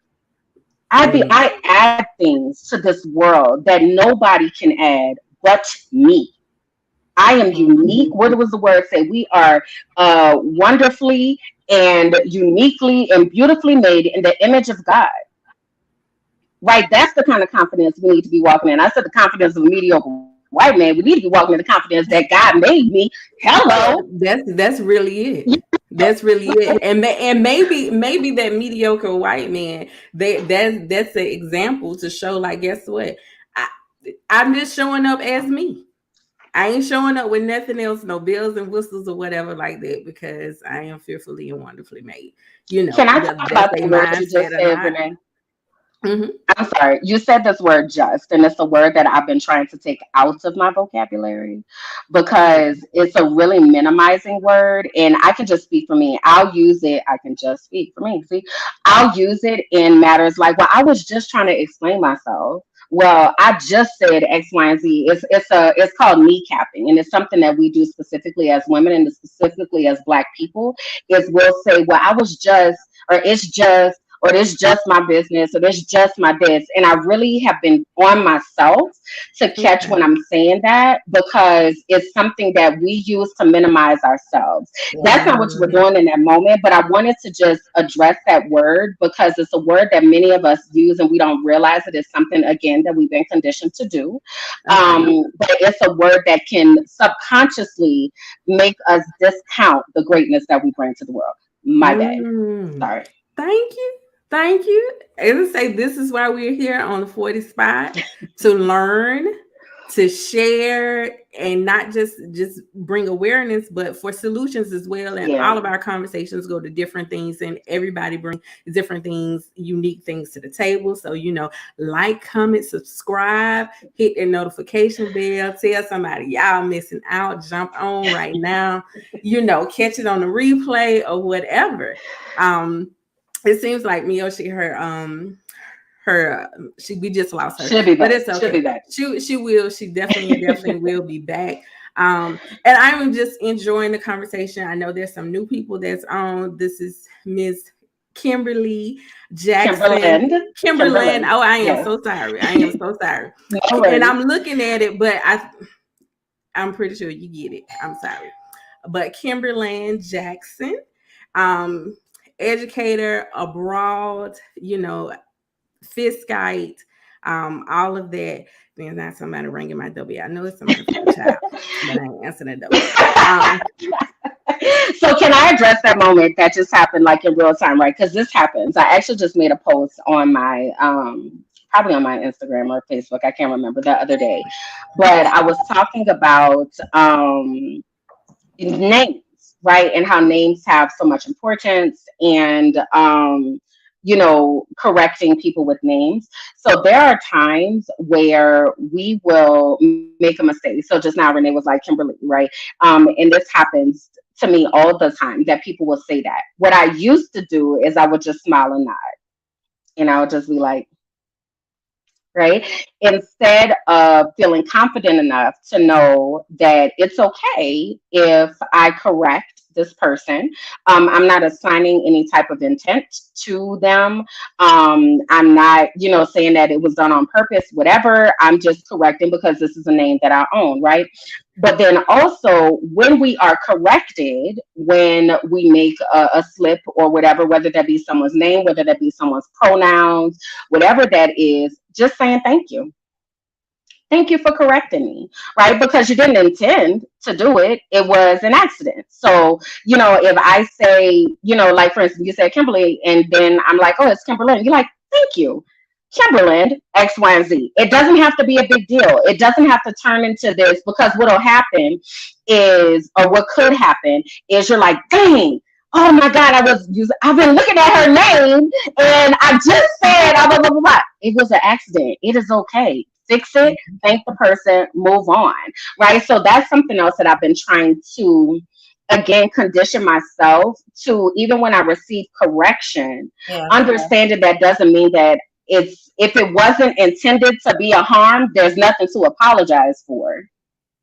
I like that. I made a mistake. I know I definitely have an issue with, I'll say, oh, I'm so sorry. Yeah. I'm sorry. Even after I say it, I'm like, why am I apologizing? In my mind, like that. Yeah. Something to apologize for. But I think the key is replacing it with something. So thank you. Yes. But you know where that comes from? That comes from us being told that our bodies and our personhood is not enough. So feeling like we have to walk around this earth with our head bowed low. Oh, so sorry, so sorry. No, like there's nothing to be sorry about. Just fix it and keep pushing, right? So that's something in my studies, as I'm really wanting to raise this coalition of people who are confident and powerful in whatever skin that you're in.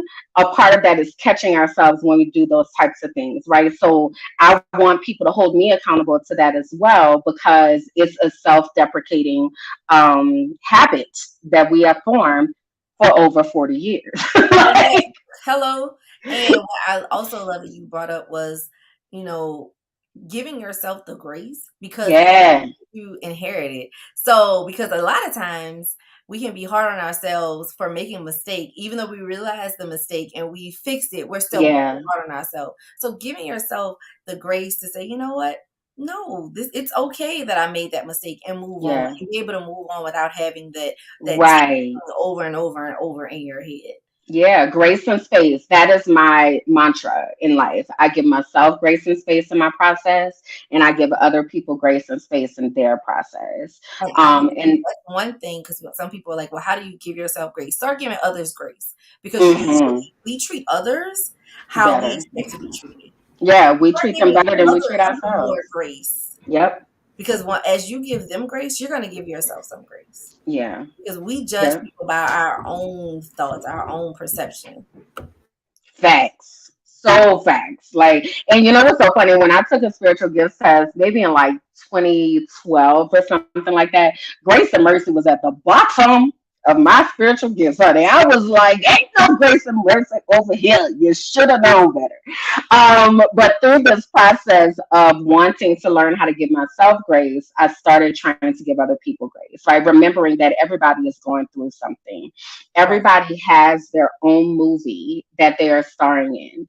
And you might be an extra in their movie, or you might have a supporting role, but they're in their own movie, So it's like, whatever is going on in somebody's life at that time, I really don't know. So my assumption is going to be, until you give me evidence otherwise, is that it was unintentional. You going through all kinds of stuff. Somebody cut me off in traffic. I sure hope you make it to where you're going on time, love, because you out here driving dangerous, right? As opposed to this MF done cut me off. Like, I pray they make it. Cuss words in, the hope that they get there on time. It might be out this month. I hope they get there on time. So what I hear you saying is I was talking to you just now. Okay, cool.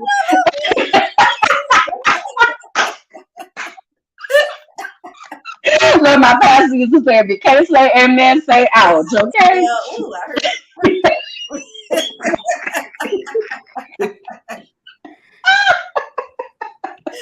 That was funny. Kim, I have a question. So on this Yes. journey, what would you say were the three things that you would give, the three good things? Hmm. I don't know if it's things or suggestions you would Okay. give people who move out of the country to be mindful of.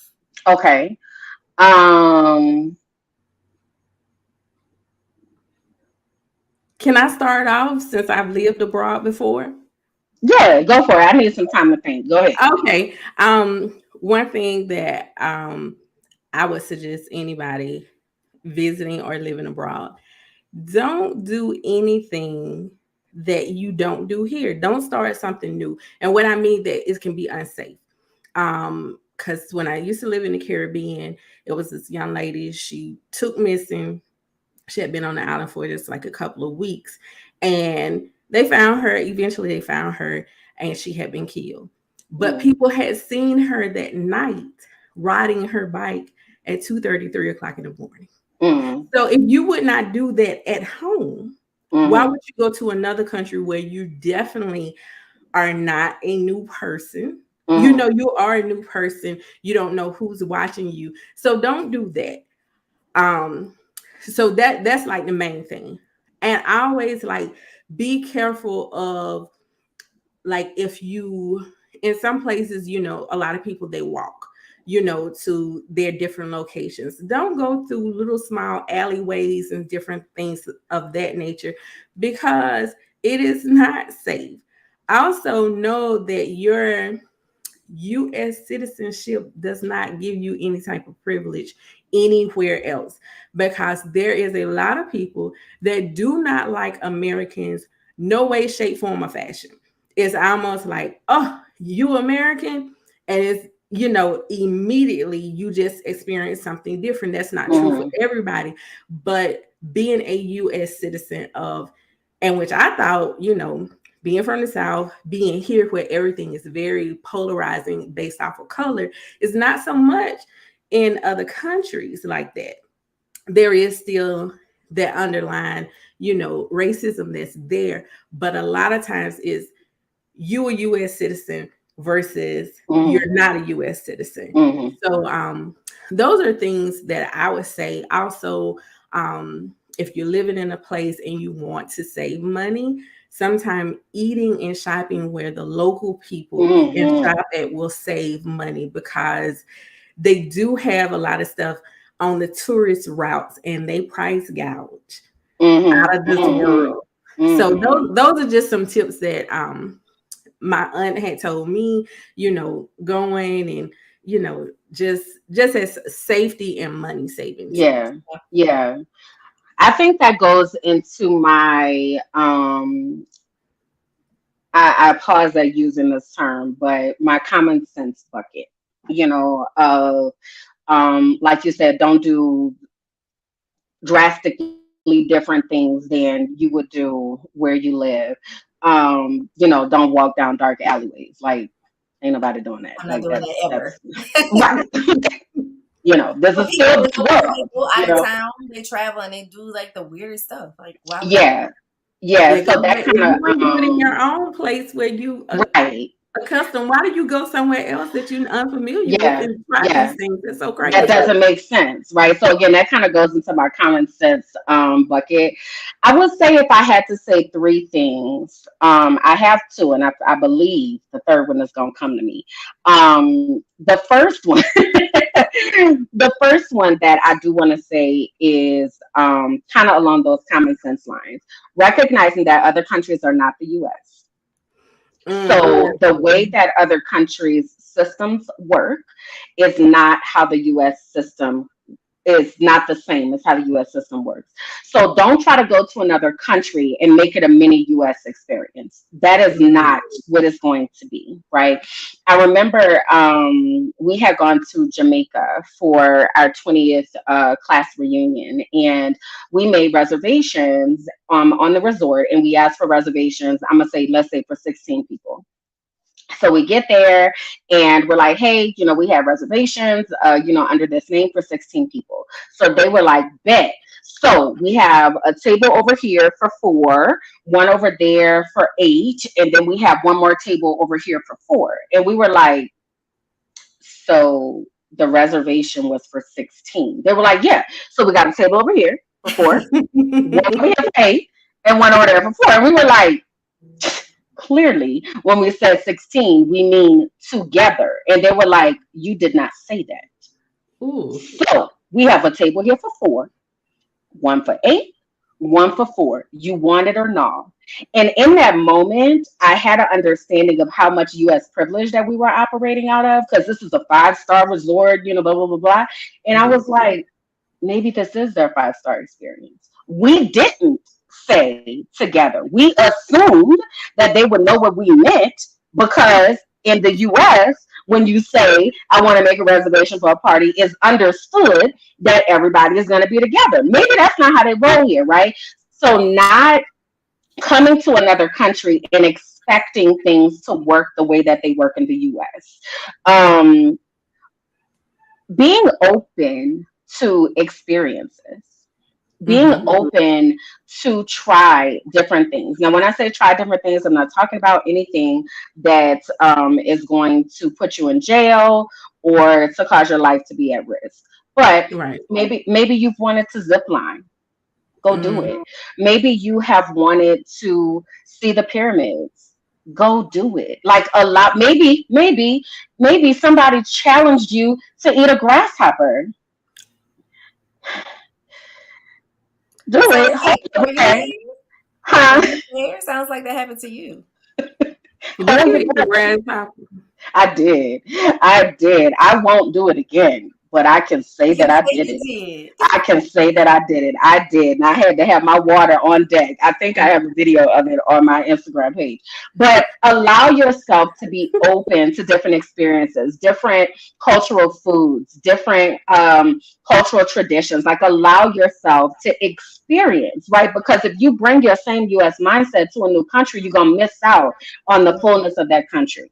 The last thing that I would say is do your research, but realize that there is so much propaganda out there that you need to get different viewpoints, right? So Mexico is the US's neighbor to the south. Right.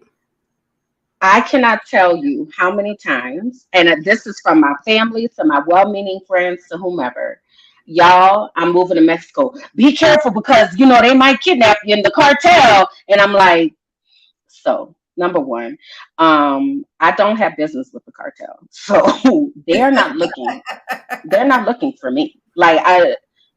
Secondly, Mexico is a country, first of all. Okay. Mm-hmm. A whole country. It's big as hell too. So I live in Mexico City. The things that you're talking about happen in northern Mexico, right? Up by the border, because that's where shit gets real, right? Mm-hmm. So it's akin to you being in Atlanta and somebody calling you and be like, girl, shit popping off over in Cali. You need to be careful. And you're like, I live in Atlanta. Like that is nowhere near where I am. Right. So understanding the propaganda that is pushed to us about countries is highly inaccurate and will cause you to miss out on some amazing places. But even having said that, make sure you do your research. So figure out, talk to Black people who live there, join the expat groups, listen to, experiences and podcasts like this one that can let you know what it's really like from people that are actually there, as opposed to relying on the US government to let you know what's happening. That they are not going to be honest. When you talk about propaganda, it's crazy propaganda as small as the size of what these different countries look like on the Yep. globe.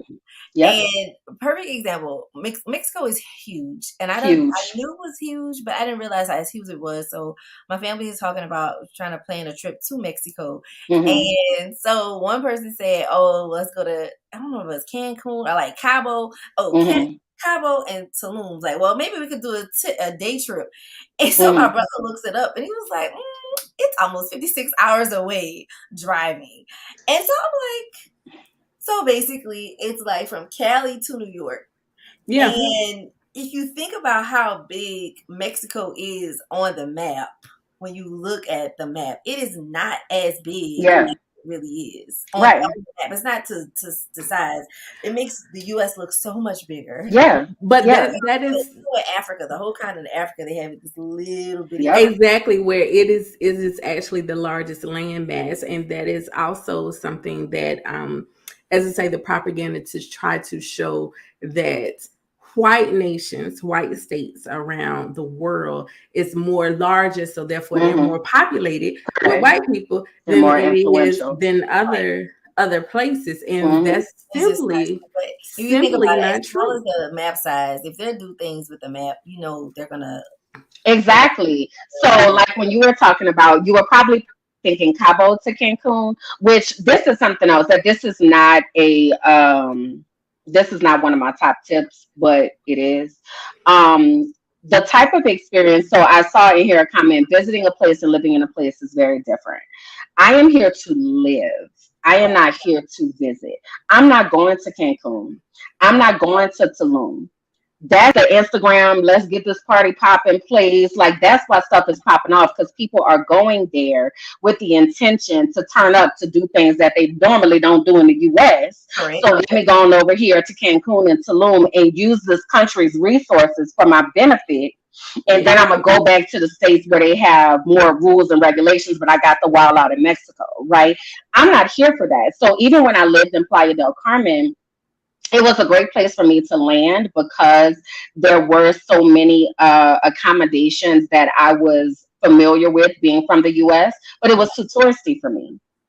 I want to practice my Spanish. Like I am here to speak Spanish. I don't want you to talk English to me. I want to learn the Spanish, right? I couldn't do that there. So that's why I decided to pick myself up and move to Mexico City. And it's when you said 56 hours, Myochi, I started laughing because it took me, I rode a bus from Playa del Carmen to Mexico City and it took 21 hours. And people were like, your story that you talked about on my yeah. People were like, why did you get on the bus? Because I wanted to see what the experience is like for a person who lives here. Yeah. I don't want to exist in my privilege all the time. Yes, I could have hopped on the plane, but I would have missed out on this experience of stopping at these small places along the way, of seeing, when I tell you I put my life in the hands of Mexican people so many times, and they have shown up for me in ways that I can't even describe. That's not what they tell us about Mexican people. They tell us that Mexican people are murderers, they're rapists, they don't care about anybody else. Like, I love Mexican people. So I'm glad that I didn't listen to the propaganda, and I have a little bit of a rebellious streak in me for me to be like, let me go see for myself. Now, that doesn't always work because when I went to DR, I was like, all right, I'm going to DR. And I was like, I don't like it. It's not my place. It is not my place. I really don't feel like I ever need to go back. I did it. Did you live there for a little bit, or did you went? Yeah, I was there for a month. And I hated it from the moment I got out the airport till the moment it was time for me to leave. There's just a very different culture that I didn't like. It didn't jive with my spirit, and that's okay. That's not an indictment on the country. That means that it's not my place. Right. Is your goal to like go to different places in Mexico? Like, that's a great question. I don't know, girl. I'm out here frolicking in the streets, child. I don't know what I'm doing. Girl, the outside. My goal is summer is typically majority of the year. She outside. I ain't even know. My goal is to see the world and allow myself the opportunity to see whatever God wants to expose me to. I found solace in Mexico, but I'm probably going to Colombia later this month because that's where this journey started. So I want to go back and see if it has the same, if it hit the same way. You know, I want to venture over to Southeast Asia because I told y'all I don't work before 11, but I don't mind working at 7 at night. So if y'all want me to do something in the US at 7 a.m., that's cool. I could do it then because it accommodates my schedule. You know what I mean? So I've also been thinking about going over there. I don't have like a set list, which is so crazy because I have lived my life as planner extraordinaire. But at this phase in life, I don't have a list for I'm gonna be here at this time or there at that time. I'm gonna stay here for this long, that long, whatever. I'm literally just like, I think I want to go try something else. So how does that work with your themes? Like right now, you're in a fully furnished. Yeah. So that's how it works. I only say so all of my things are in 3 suitcases, and it's so funny because I'm actively trying to reduce that, right? It's a lot as one person to have 3 suitcases in the backpack, but that's my footprint right now. I'm trying to get down to 2 suitcases in the backpack. Child for life. Then for life. I'll have a 2 suitcases for a week trip. Myochi, to be honest with you, work on the suitcases when I had to do that before, like when people they talk about living a minimalist life, yes, it's one thing where people they do it intentionally versus okay, I'm leaving my whole house behind here in the United States, and I can only carry 2 suitcases and a carry-on in my pocketbook, and like. Okay, I got to get the best of the best, and maybe I can have some stuff that's going to be mailed to me a little bit later. But then you really start going through stuff, and it's just like, do I need this? Do I not? I didn't even use this. And I remember, like when I moved down there to the Caribbean, it was just like, okay, my aunt is going, so it's like, okay, but I gotta have one suitcase with toilet paper and paper towels and stuff because I was like. I gotta make sure that I got that right, because I don't know I know they use toilet paper, but they may not use my brand that I know that works on me. So I'm big on my hygiene and stuff. So like, okay, I got a whole suitcase of that, and then going through like they things like, why you got toilet paper? You think we don't? Right. I was like, y'all probably do, but I just bought it, and he was just like black people, but he was black too, but once I came back and then like I had so much of stuff at my sister's house and I was looking and I would count it and I had like over 200 pairs of shoes and I was like, I do not need all that. And it's only after I got rid of all of those shoes, it's only 2 pairs that I regret giving out, giving to the Goodwill. Only 2 pair. And it's just like, that just lets you know like, okay, I did not necessarily have to have all of that stuff. And, you really realize like how much you really need to survive and how much is just absolutely excessive. And then you understand why some people from other countries like, oh, the United States people, they're so wasteful. They don't need all of this stuff. U.S. people are very wasteful. We are very wasteful, and it's because we live in a system of consumerism, right? Yes. So everything is about, again, this is what I mean about understanding the systems that are at play. Because we are bred, programmed to be consumers, we find pleasure and joy in things, right? So I sold my house in 2019, and I remember being like, whew, all right, because I was tired of being a homeowner, y'all. I was like, it's good, I got the point. Did it for 10 years, great. I don't want to be responsible like this anymore. I don't like this type of adulting. I'm done. Then I moved out of this 2-bedroom, 2.5 bath house into a 1-bedroom loft, right? So I started doing some minimizing. Okay, then I moved to Pennsylvania, and I was like, this is trash, long distance moving. Ain't nobody about to be doing this again, right? So now I'm deciding I'm leaving the country. I'm like, I'm selling everything, but I still had a lot of ish, because I'm thinking I need this stuff. So to your point about shoes, now I have a pair of slides. I have a pair of sneakers. I had 2, but one I'm broke. So that just showed me that the Lord only wanted me to have one. Okay, so 1 pair of sneakers. I have 2 pair of flats. And then I have a pair of booties that I'm very on the fence about because I haven't worn them. I really don't like heels anymore. So I'm kind of like, why am I carrying these around? Just to say that I have heels? I don't be wearing heels. What am I doing? Right? So they're probably going to go. I was looking through my stuff the other day and I was like, I have slipper socks. Because when I was in the US, I used to like to walk around and not on bare floor, but with my slipper socks.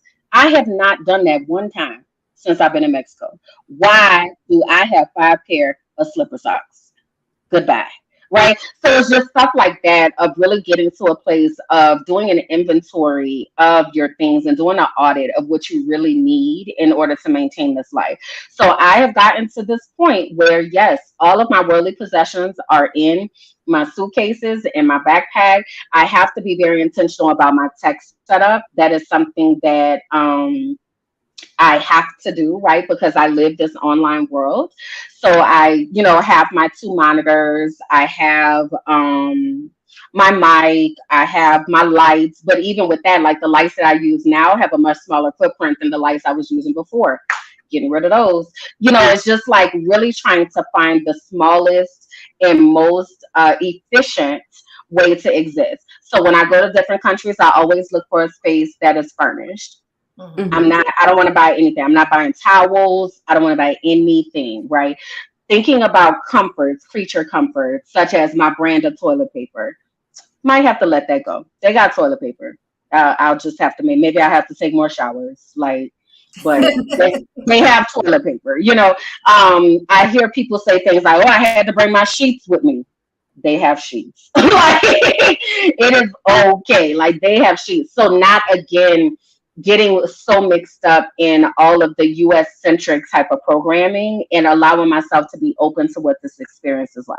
So I might not have 500 count sheets, but when I open my window every day, I get to hear the sights and sounds of a different country. And you get to say, I'm not starting work till 11. That part. Like it's all about priority and what's important to you. Because exactly. That's a type of freedom that many people don't have. And not saying everybody wants. Some people are morning people, right? But being able to just set that time. This is when I start my day. Yeah. Or I don't work on Wednesdays. I don't. Correct. So having that freedom to frolic, yes, to live your best life is like that is amazing. And sometimes you have to make some adjustments. Yeah, it's something I didn't know existed.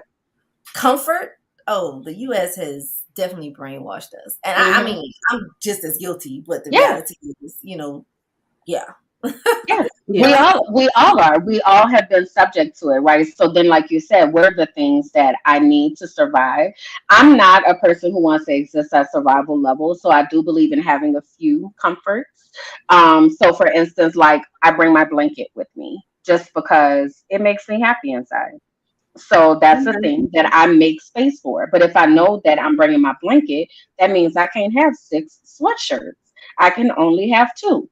Looks like you got to make a tough decision or you're going to give up this blanket. What you going to do? So I'm like, bye-bye sweatshirts. I didn't love y'all like that anyway. Okay, so bye-bye.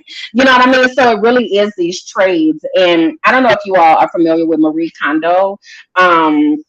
But she has a couple of specials on Netflix. And Marie Kondo she's an Asian woman. I'm not sure from what part of Asia. But her whole concept is having things around you that bring you joy.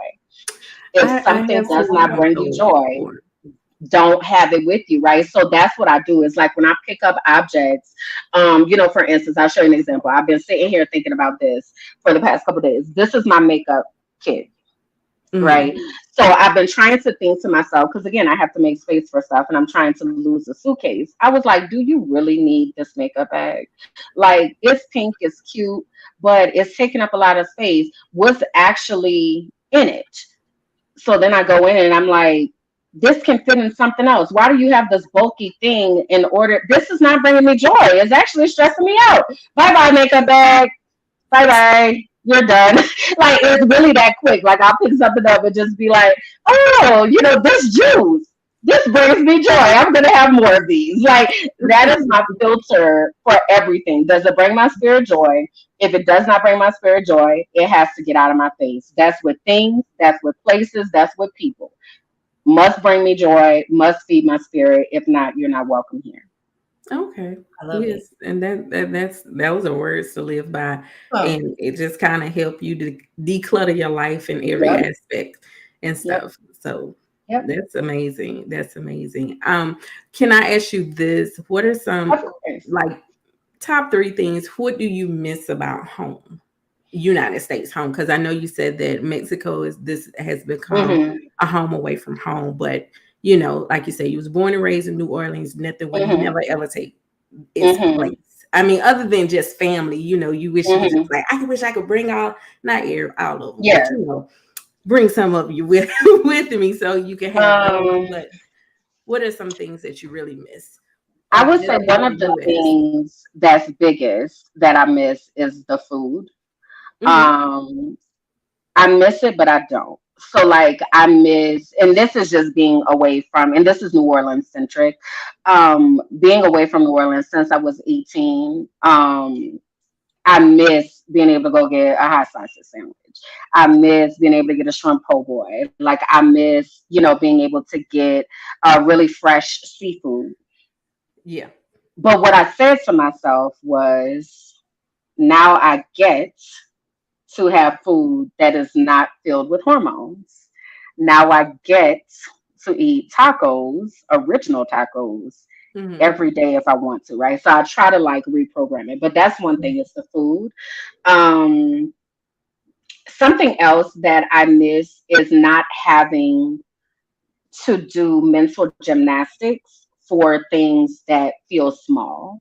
So when I was back in the US this past month, one of the things I realized is people spoke English. Like the phone would ring and I would be like, hola, and they're like, hi, Kimberland, blah, blah. I'm like, oh, they speak English. Like, so not having to translate, it's a lot of work Yeah. to translate in and out of things. And this is something like to people who are educators that I talk about all the time. We think that we're speaking slowly to people who are learning English, but we are not at all, right? Because the person has to hear what you're saying, get what you're saying, translate that into their native language, process that, figure out what they want to say back, translate that into whatever this target language is, then communicate it. That's a long process. yeah. So one of the reasons that I was happy to be back in Mexico is because I know where things are. So I know where the grocery store is. I know where the Walmart is. I know like I'm able. I've gotten over that hump of. Whew, all right, I gotta go wash clothes today. This is about to be an adventure, and then I'm walking down. Hola, ¿dónde está la lavandería? ¿Qué? La lavandería. Un momento. Like I thought I knew that word. Hold on. Lavendería, sí. Limpiar mi ropa. Like, so it's like I have to do so much contortion to be able to get simple things done. I miss being in the US, being able to walk up to anybody that speak my language. Okay. The other thing I miss about being in the US is the ability to use the water out the Mhm. faucet, which I also realize is a privilege because there are people in the US, such as in Flint, where they haven't been able to use their faucet water in forever, right? Right. I remember again when I was back in the States and I was about to wash dishes. And here in Mexico, when I wash dishes, I have to make sure they're completely dry before I use them so that there won't be any contamination with the water. But when I was there, I was like, oh, I don't like I can rinse. You know how we just rinse the fork off in the sink, Yeah. do a little thing and keep it popping. Like you can't do that in Mexico. So it's like I Mhm. forgot about that. Or brushing my teeth. I brush my teeth with filtered water or bottled water. And it took me a few weeks in the States to be like, put your toothbrush under the water. And I was like, where's my bottled water? Because that's what I'm used to doing. So it's stuff like that Mhm. that I miss not having to think about those things. But honestly, there's nothing that, and this is a bonus, knowing how to navigate the system. In the US, if like I'm able to go into a government building and, communicate what it is that I want or what I need or whatever with minimal problem, right? Because I have a very great command on the English language. That's very different in another country. It's very intimidating in another country. Like I need to mail a package this week, and I'm not necessarily looking forward to it. I'm going to treat it like an adventure, but I don't really know how the postal system and the packages and things work here. Is real dicey. So I'm like, okay, we'll see. You know what I mean? That's that, like those gymnastics, knowing how to work and navigate. Okay. Yeah. Okay. Yeah. Where you stay at, do you stay, because I've seen a couple of videos where a lot of people from the United States, they go and live in other countries, and you can just kind of find pockets of people from the United States. Do you stay in like a pocket where people okay. I don't, because what I've discovered is that many people from the US that have moved abroad are trying to create a mini US in another country. And I don't align with the way that they live.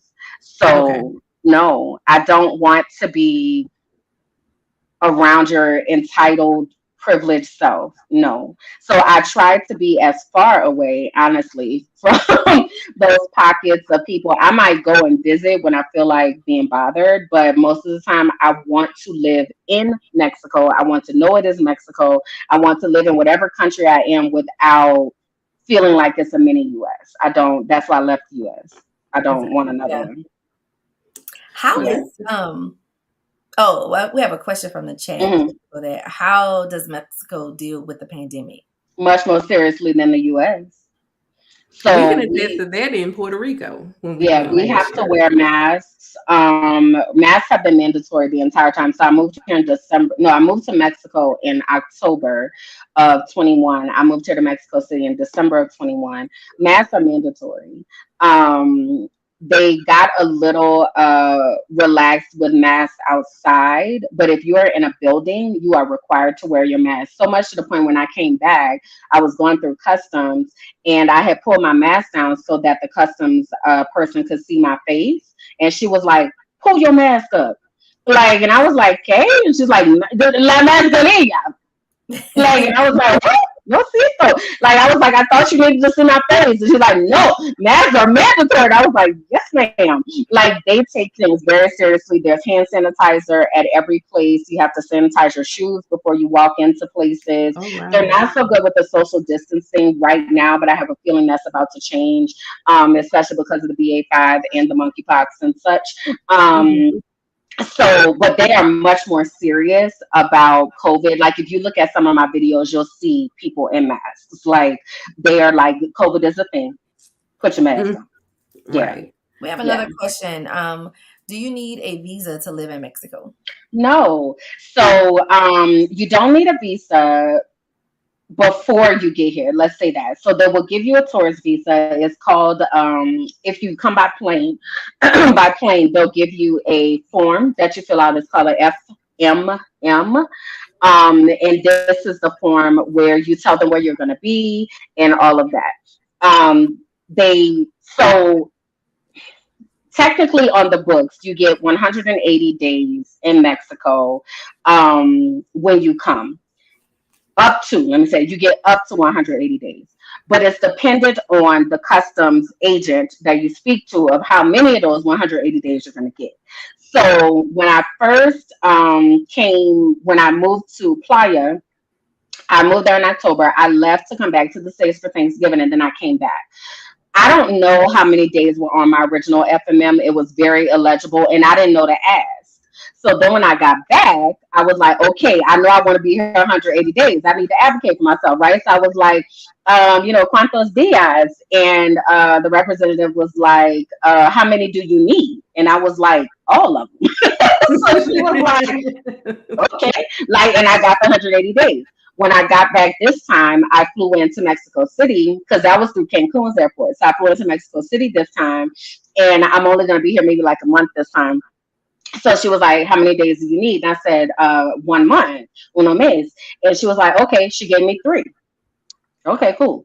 Right. So if I choose to stay longer, I can, but my goal was to leave the month. It really though depends on that agent's discretion. One of the things that they're trying to cut back on is people doing what they call visa runs. So Mexico does not have a total number of days that you can stay for the year. Such as Colombia, for instance, you can only stay 180 days for the year. They don't care how many times you come in and out, but you're only getting 180. With Mexico, right, total. With Mexico, it's not like that, right? So you can get 180 days. What people would do is then they would run to Guatemala right quick, or go to Belize, or go wherever right quick, and then they come back and they get another 180 days. So they've been living in Mexico like that, basically illegally, because they're not a temporary resident or anything. They're just doing these visa runs. So when everything happened with the Haitian refugees that were trying to come through Mexico to get to the U.S., they changed the immigration laws. So now it's up to the discretion of the customs agent of how many days you're going to get. Most people, though, if you're coming to visit, you'll be fine. Like, if you're coming to live, you just need to know how many days you have. So like this time, if I was going to be here for 90 days, I'm like, oh, well, I'll just roll out 90 days. I'll go somewhere else. I might come back, might not, like whatever. But you just have to know. Okay. Corinthia says she is on her way. Come on. Look, I want everybody to find whatever that place is for you, whether that be Mexico, whether that be Bali, whether that be Canada, like whatever. Find the place that speaks to your spirit and brings you joy, and really see if this is something that you can experience, even if it's a work sabbatical that you take for 6 months and you're just like, I'm going to go and see, because you may just love another country, and love what that country has to offer to your life. So I'm all for it. I tell people all the time, let's roll. I Go ahead, Myochi. I had one, I don't know if it's final question, because I feel like we could probably talk about this all night. We could. How is dating in Mexico? Girl, it's so funny. Oh my God, I just made a post on my page today, and I was like, I just want y'all to know that Hello Beautiful texts are not just in the US. Like the Hello Beautiful with nothing else, like that is the thing here too. It just sounds like, hola, hola hermosa, like, and then you're like, hey, how you doing me today? Good morning. That is the extent of the go. When are we going to go out? I don't even know you. I have learned nothing about you, because all you have to offer is hola every morning. Hola, buenos dias. Huh?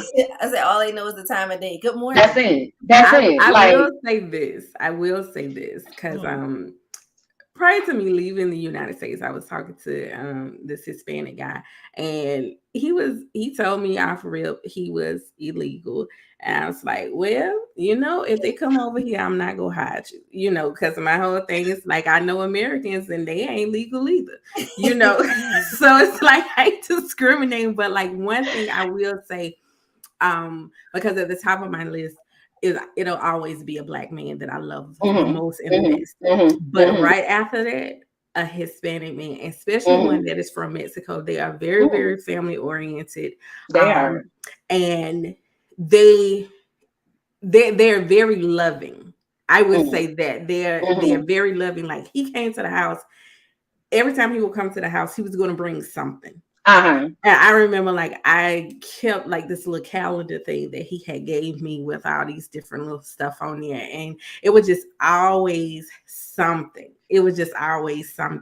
And my neighbors at the time, I stayed, in Harding Place. It's a lot of Hispanic community. Like all my neighbors was Hispanic and stuff, and they would see us out, and they was just like, oh, love, more. Like they was for us. They really, really was for us. And girl, like I had my little time. I had went up there to this little bar, right? And I didn't know like the little lady on the sign. Like every time I would go there, people were just like, "You want a drink? You want a drink?" And I'm like, "No, I'm good. Let's dance and stuff like that." And so I told him, it's like, "Oh, I went up there to the corner to this little bar." I was like, everybody wanted me to drink. He was like, "You should not have went."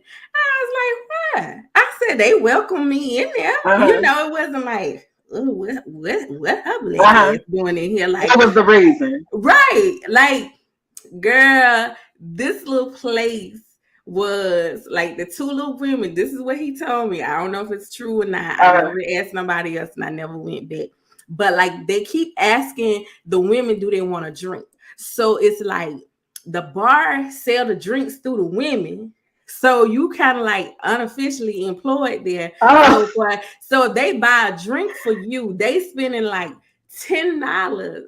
Like the place get $3 in, like you get $7. Oh, and wow. I feel like I probably could have came out of there with $200-300. I would like work that place over 2-3 times over. I say ain't nobody told me. I'm just in there. I just want to dance. I'm like, oh, this place is always popping and everything. It's so crazy because that night I kind of had a babysitter. They had a shut-in for the kids at the church, and my son, he was there. And I was so scared because he still was bedwet. I was like, Lord, please don't let him pee. And I had picked him up. He said, Mama, I'm so sleepy. I didn't go to sleep all night long. I didn't want to pee on myself. I said, I'm glad you did. Oh my God. So tired. But yes, but it's different. They are very, very, very like loving and stuff like that. And people, they don't know really the history amongst Black and brown people. We have got along. We fought. Well, we came from the same place. Exactly. We came from the same place. We just got dropped off at a different exactly. stop. And a lot of Erica said you need to hit him up because you light up talking about him. Let me tell you something. I'm pretty sure his name was Jose or Hector. One of the two. I can't remember. I cannot remember whatever like that. Look, let me tell you something. The way things going now, anybody with who Jose or whatever. That's funny. But you know, it's just like those different type of things to like to see, and I think that's also a divisive tactic that we are against them. When we look back historically, we have fought wars with them. When we look at the short period of cowboy and stuff, you know, there was still a lot of Hispanic people, Mexicans, and Black people, and then they just coexisted amongst a lot of people. And when I stayed out of the country, my neighbor, she was actually from Colombia, and we would sit out there and we would talk. And it was this guy. He was a man. He said, "I never knew all that stuff about Colombia until I left Colombia." And people, you know, you're looking at the news like, where all these drugs was. I ain't never started with drugs and stuff like that. So ain't seen none of them. Child, I was in Medellin, the home of Pablo Escobar, and I was not concerned about any drugs at all. You know, so there is this fine line. One thing I'll say about Latin men is they can be very controlling. Machismo is a real thing. And because I am somebody who will not be controlled, that doesn't necessarily go very well, but that's okay as well, right? So again, just back to being open. I'm open for opportunities of whatever that looks like, whether that be an opportunity to have a conversation, an opportunity to have coffee, an opportunity to develop into more. I'm open to opportunities. But yeah, it can be very interesting. Dating can be interesting. We have another question. Say, have you taken up any outdoor activities that you would not have tried in the U.S. that I wouldn't have tried? So I think I'm pretty adventurous. Like I've been skydiving. I have, I really enjoyed it too. You know, I've ridden a helicopter, I've zip lined, you know, all that kind of stuff. I don't think it's so much any activities that I wouldn't have tried. I think it's just more allowing myself to just be like, okay, let's see. So like my friend and I went to Tepoztlan, which is a small city. No, can't even call it a city. It's a town in Mexico. And we went for a ceremony. What is it called? Jesus, I can't remember the name. It's gonna come to me right now. So we went to the ceremony. She was like, "Hey, do you want to go to Tapo's Line with me for the weekend?" I'm like, "Sure, okay, whatever." I didn't ask a lot of questions. Cool. Let me know how much the Airbnb is. So we get there, and she was like, "Oh, the first thing I want to do is go see this mountain." So I'm like, "Okay, honey, let me tell you what Kimberland is not used to doing is hiking, child." I was like, "I'm about to die on the side, like I'm about to die," and it was so I felt so bad about myself because there were old people with canes getting up this mountain, and I was like, like it was so crazy. So that was something I definitely would not have done in the US. The other thing was this ceremony. What is Temazcal? That's the name of it.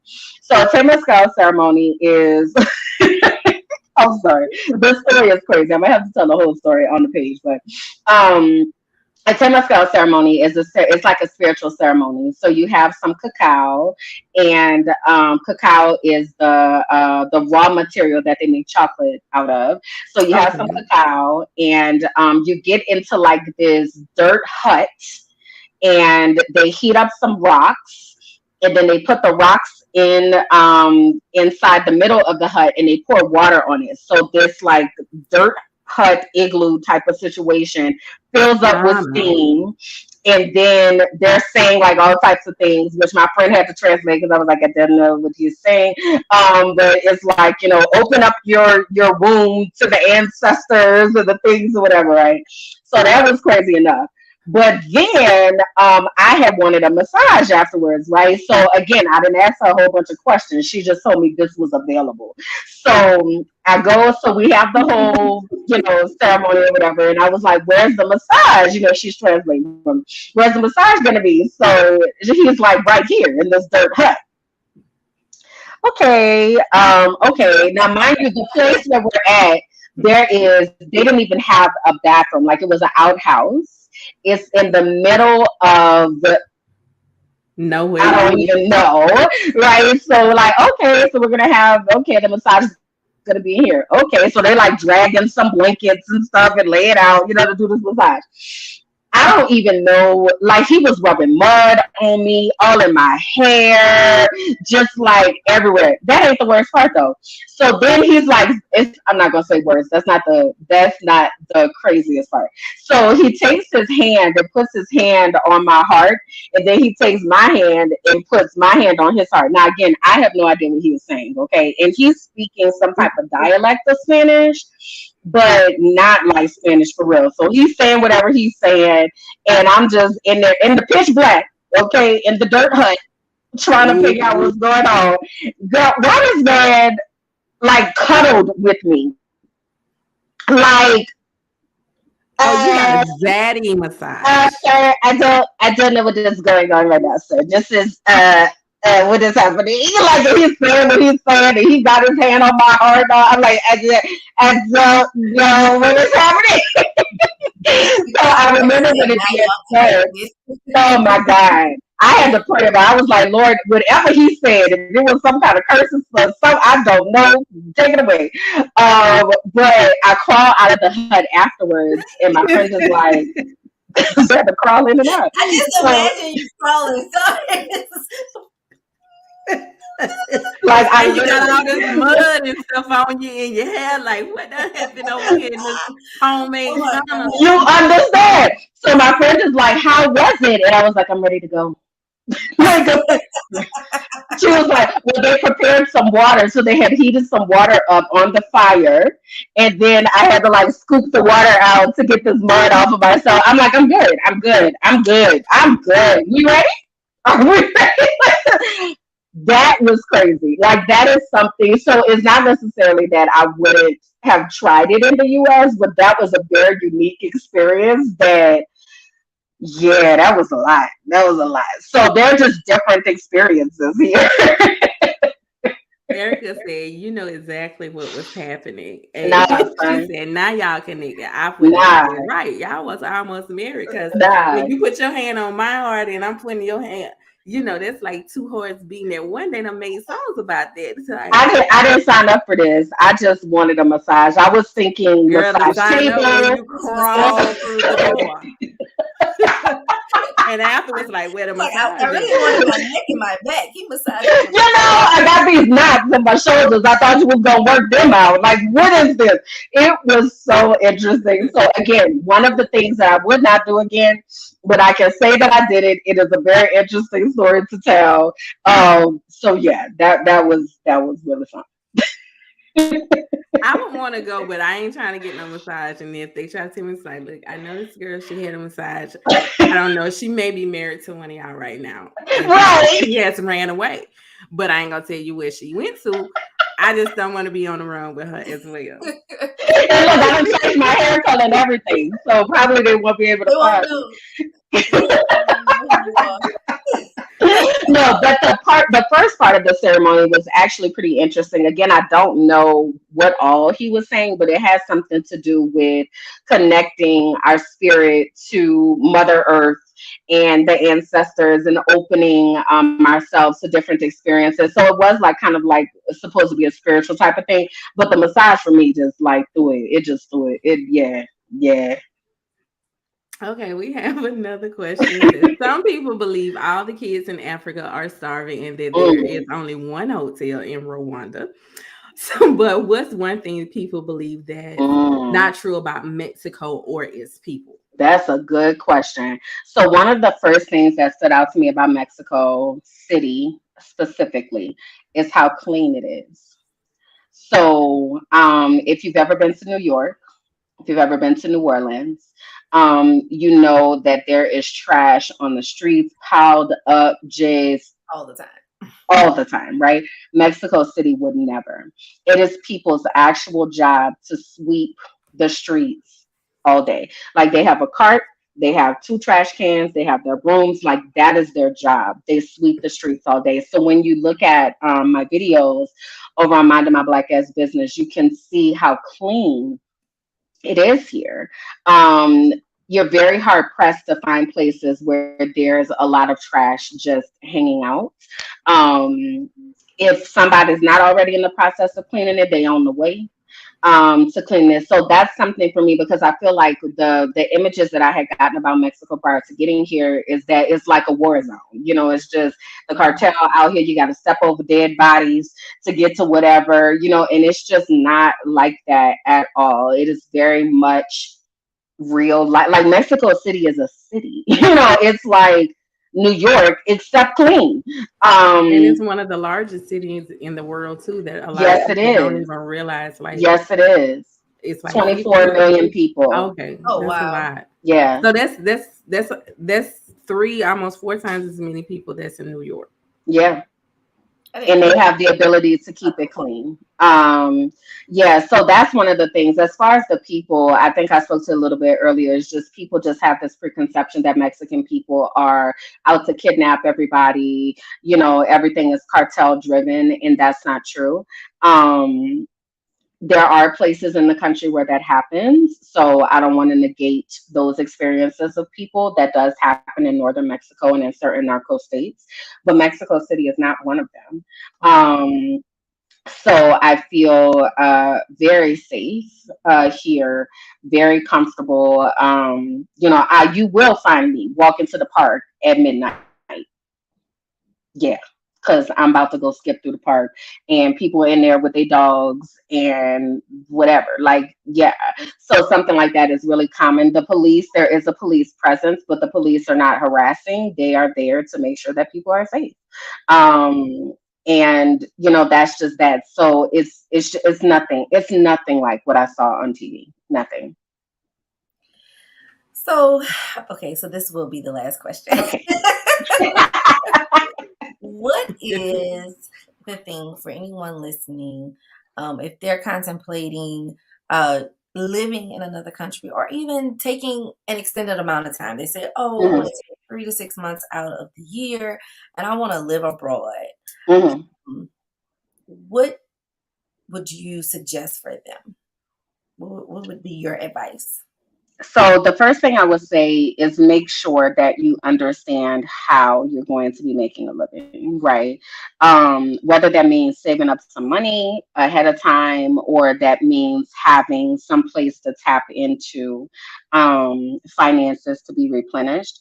I would also say don't go to another country thinking about the wild out. Like you are not about to be living like a king and queen and, having the best, like every day. Like understand where your finances, the comforts that your finances can afford, right?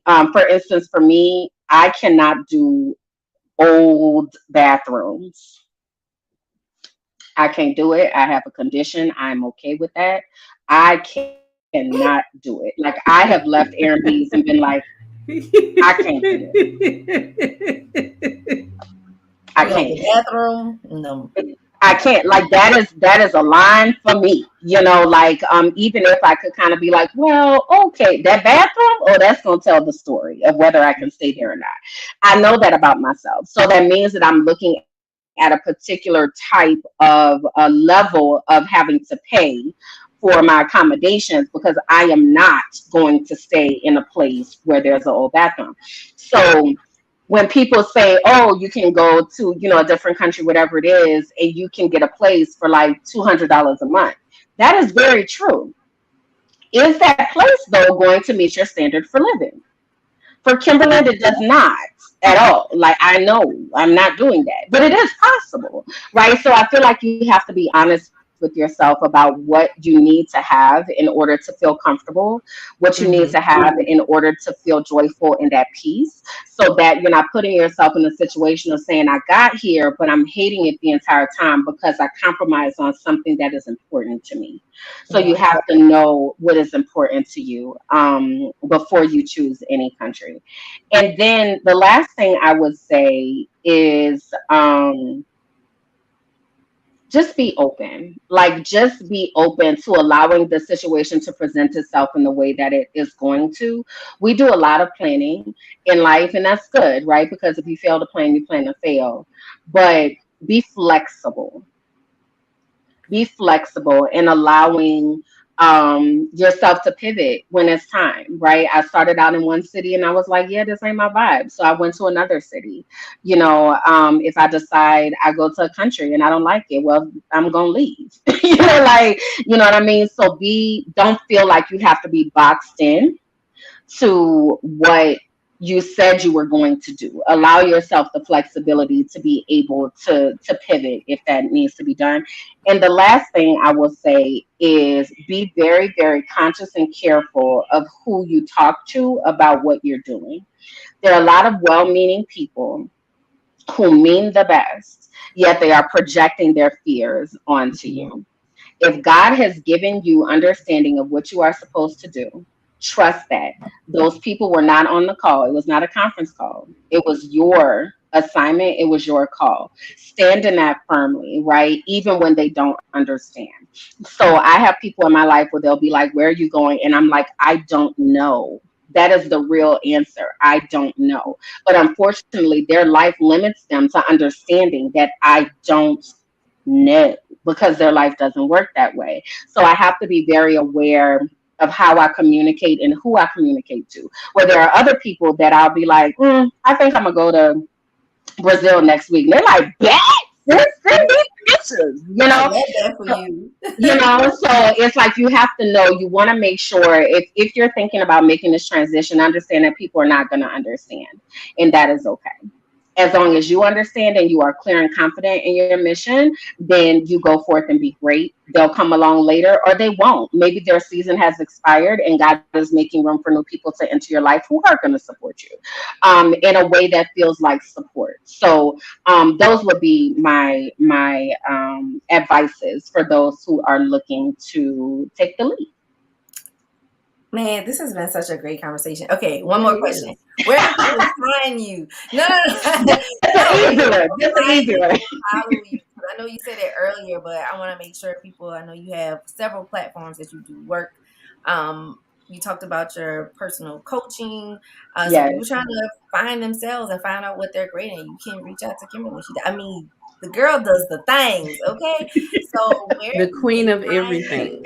Yes, queen of everything. Where can they find you? Where they can follow you? and even support you. I know you even have some merch on Minding My Black Ass Business. I do. So I'll start off with some of the places that you can see me. So I have two talk shows on the platform called Beautiful Brown Girls. And Beautiful Brown Girls, we have over probably at this point 60,000 members across the US as well as abroad. And it is a sisterhood that's built on making sure that we're living our very best life.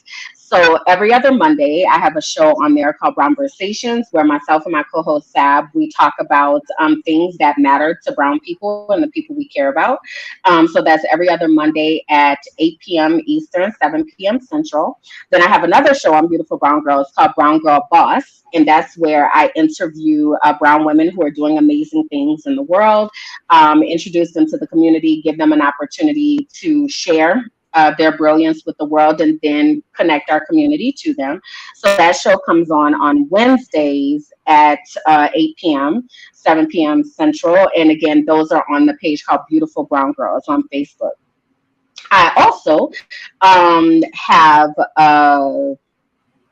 my platform of Kimberland Jackson. So KimberlandJackson.com is like the professional side of myself, maybe I'll say it like that. So that's where you can find my life coaching material, Discover Your Destiny. I actually have a coupon code that I'm going to extend because I forgot I was coming on here. It was supposed to cut off tonight, but I'll extend it. But I'm giving an additional 20% off because this is the last time that I'm going to be doing a life coaching course where people will get me. In the future, it's going to be recordings, but people won't have access to me to actually talk to me. So this is the last time I'm doing that. So I'm trying to get as many people in there as possible that want to have the opportunity to work with me personally. So if you go to go to KimberlandJackson.com and then click the Discover Your Destiny tab and use the code Destiny22. So Destiny, the word Destiny, and then the numbers 2 and 2. You can save 20% on that. And I'll extend that for a couple more days so that your community has a chance to access that. So that's one place you can find me on KimberlandJackson.com. You can also find my blog post as well as one of my t-shirt lines, which is Be Bold, Be You. So you can find that there. Then my newest platform is Minding My Black Ass Business, and that is where I am logging all of my shenanigans and my frolicking and such. So on mindingmyblackAssBusiness.com, you can tap into the merch that is there. I have a line called Minding My Black Ass Business. I have one called Black and Free, and I have a new line that I'm developing called Professional Frolicker. So I if like that is that. something that speaks to you, so I'll be dropping some merch about that as well. So again, that'll be on mindingmyblackAssBusiness.com. You can also find my YouTube page, Minding My Black Ass Business, where I have a playlist, my morning playlist that I use every morning. I have an affirmation video as well as I'm starting to upload more content. I promised myself when I got back to Mexico this time that I would actually be intentional about showing people what my life is like as opposed to just being out here skipping through the streets. So I'm getting a little bit better at putting stuff up there. So if you would subscribe to that page, that would be very helpful. So again, that's called mindingmyblackAssBusiness.com. If you can't remember none of that, type in Kimberland Jackson in the Googles and I'm coming up. Okay? All right. I'm coming up. So yes, that is where people can find me, and I have a lot of things going on, but they are things that are meant to make this world better. So I really want as many people to win as possible. I'm trying to bring as many people along with me. So if something that I've said in all this time has resonated with you, reach out to me, jump into my DMs. I'm not opposed to that, because I want us to live a life that brings us joy and freedom. Oh, girl. We can I keep see you going as on being and one on of and the on and on keynote and on. speakers at commencement for Fisk. Yes. Hey, come on, sis. If not I'm down here the for street it. at Tennessee State, it's nothing but love. It's nothing but Yes. love all the way down Jefferson Street from the beginning to the end. I Amen. can see that. Definitely give us that information so we can post that on our social media as well for the Absolutely. coaching. So that for anyone who may have missed it or Yeah. maybe didn't hear it, that we can say, hey, there's a coupon right now, 20% off. So we would definitely like to support that. Uh, so much appreciate you, Yes. your openness, your candor, your joy. It's just a breath of fresh air. I mean, I will say it was very inspiring, like kind of knowing your story, but then hearing it again, it's just like, Yeah. it's a renewed spirit of wanting, getting in there, doing the things that you know that you were created to do, and having the confidence to show up totally who you are. Yeah. And say, I'm here. I'm here, Okay, honey. I'm here and I'm ready to do the damn thing. So we definitely Okay. appreciate you. I mean, with all your many hats, we'll be able to bring you on with something else. Listen, I'm down. You just let me know, honey. And if I'm available, I am here. I am down for this.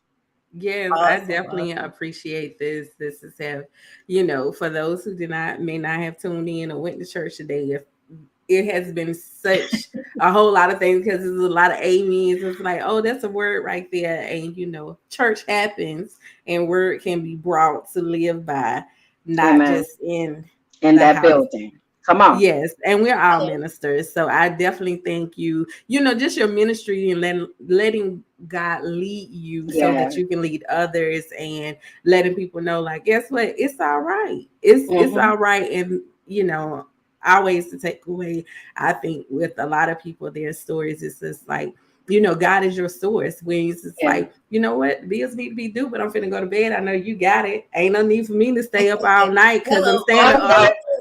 No, nobody gets checks for worrying. honey, I got some frolicking to do, Lord. So I'm gonna need you to go ahead on and do what you need to do because I got an assignment out here to frolic. Okay, so do what you do best. Next way. So we're gonna move on to our next segment where we celebrate. What is it? August. Yes. So I yes. First, want to say happy birthday to Autumn. So Mike Wise and Kevin Faxon, those 3 of our followers. Happy birthday! Yes, and I have a few. My cousin Florence, this is her 50th. However, her daughters, they paid for her. This is her first time going to Jamaica, and she is having a blast. A blast. So I love that, she's leaving out of her 40s, but then, she's trying something new and everything. I want to give a big shout out to my cousin. It's not her birthday, but Shanique and her new husband, Greg Jones, they tied the knot since we've been away. And she also had a birthday as well. Also, my friend Joycelyn Frazier. If y'all have not had her food, y'all trying to get down there to get her food. She has turned 40. So we welcome her to the 40th club, and a happy heavenly birthday to my grandmother. Her birthday will be on the 23rd. And last but not least, in 7 days, your girl, me, it'll be my birthday. I am accepting gifts all year long. So there's absolutely no reason that you didn't get it in. It's going to be early or it's going to be late, but they are all accepted. Oh, absolutely. So, Frenette said that her baby sister, Jess, favored by God and Jennifer Rose, celebrate 41 on August 14th. And actually, that's my birthday as well. So I know she good people because the 14th is a good day. And just as a sad thing, somebody won their $1.2 billion in the mega bucks. Number was 14. I did not play. Every time I have played, I would have always picked it. So I would have got that. So, it wasn't in his will. But if 14 gonna drop again, and I might just hit it then. So we wish everybody happy birthday. Yes. Be safe. And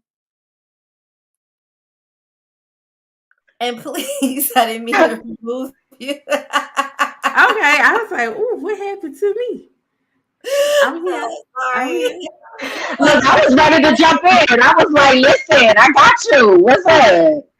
Well, that's I great. Do don't you know have that. any birthdays that you would like to acknowledge for the month of August or anything, anniversary or I whatever? do. My one of my good friends, her son's birthday was yesterday, August 6th. So he turned 12. So happy birthday to All right. Jaden. And one of my best friend's sons also had a birthday on August 6th. He turned 15. So happy birthday, Happy EK. birthday! I also want to shout out my aunt. Her birthday is on August 10th. So happy birthday to her. And I'm going to stop there because I don't want to get in trouble with forgetting somebody's birthday because it's a Okay. bunch of them. You know what I mean? Okay. So happy birthday to the August birthdays. Hey. Thank you. Thank you. Thank you. Thank you. Thank you. Thank you for Nat. She said, happy birthday, Renee. I appreciate it. I would definitely be all on y'all timelines. I know I always say that, but then I don't. But just in case I make it happen this year, you'd be like, girl, you finally did it. You just dominated people's timeline. So, Yes. And if you would like for us to celebrate you, we want to celebrate everyone, please email us at the40spot@gmail.com. That's the40spot@gmail.com. All we need is your first name and your birthday. So we love to celebrate life, and one of the best ways to do that is through birthdays. So hit us up and let us know. absolutely, absolutely. Again, as we take you out, please like, comment, subscribe, share this with everyone that you know. If you wasn't able to stay the entire time, the video immediately posts on Facebook, Twitter, and YouTube. On YouTube, if that's where you're following us, hit the notification bell so that you know where we are. And if you want to support, although with the comments, you can definitely support because we're on Cash App too. Hello. $ the 40 spot, the 40 spot. And also, as she said, you can definitely email us at the40spot@gmail.com. And for everybody, you can always catch just the podcast, not the visual, on everywhere where you subscribe to podcasts. We there. You type in 40 spot, you might have to scroll on down. But once you do that, please give us 5 stars, 2 stars, whatever it is. Rate us, leave comments, and follow us on there. So we do want to leave you with one special quote, and I think this is very fitting for today.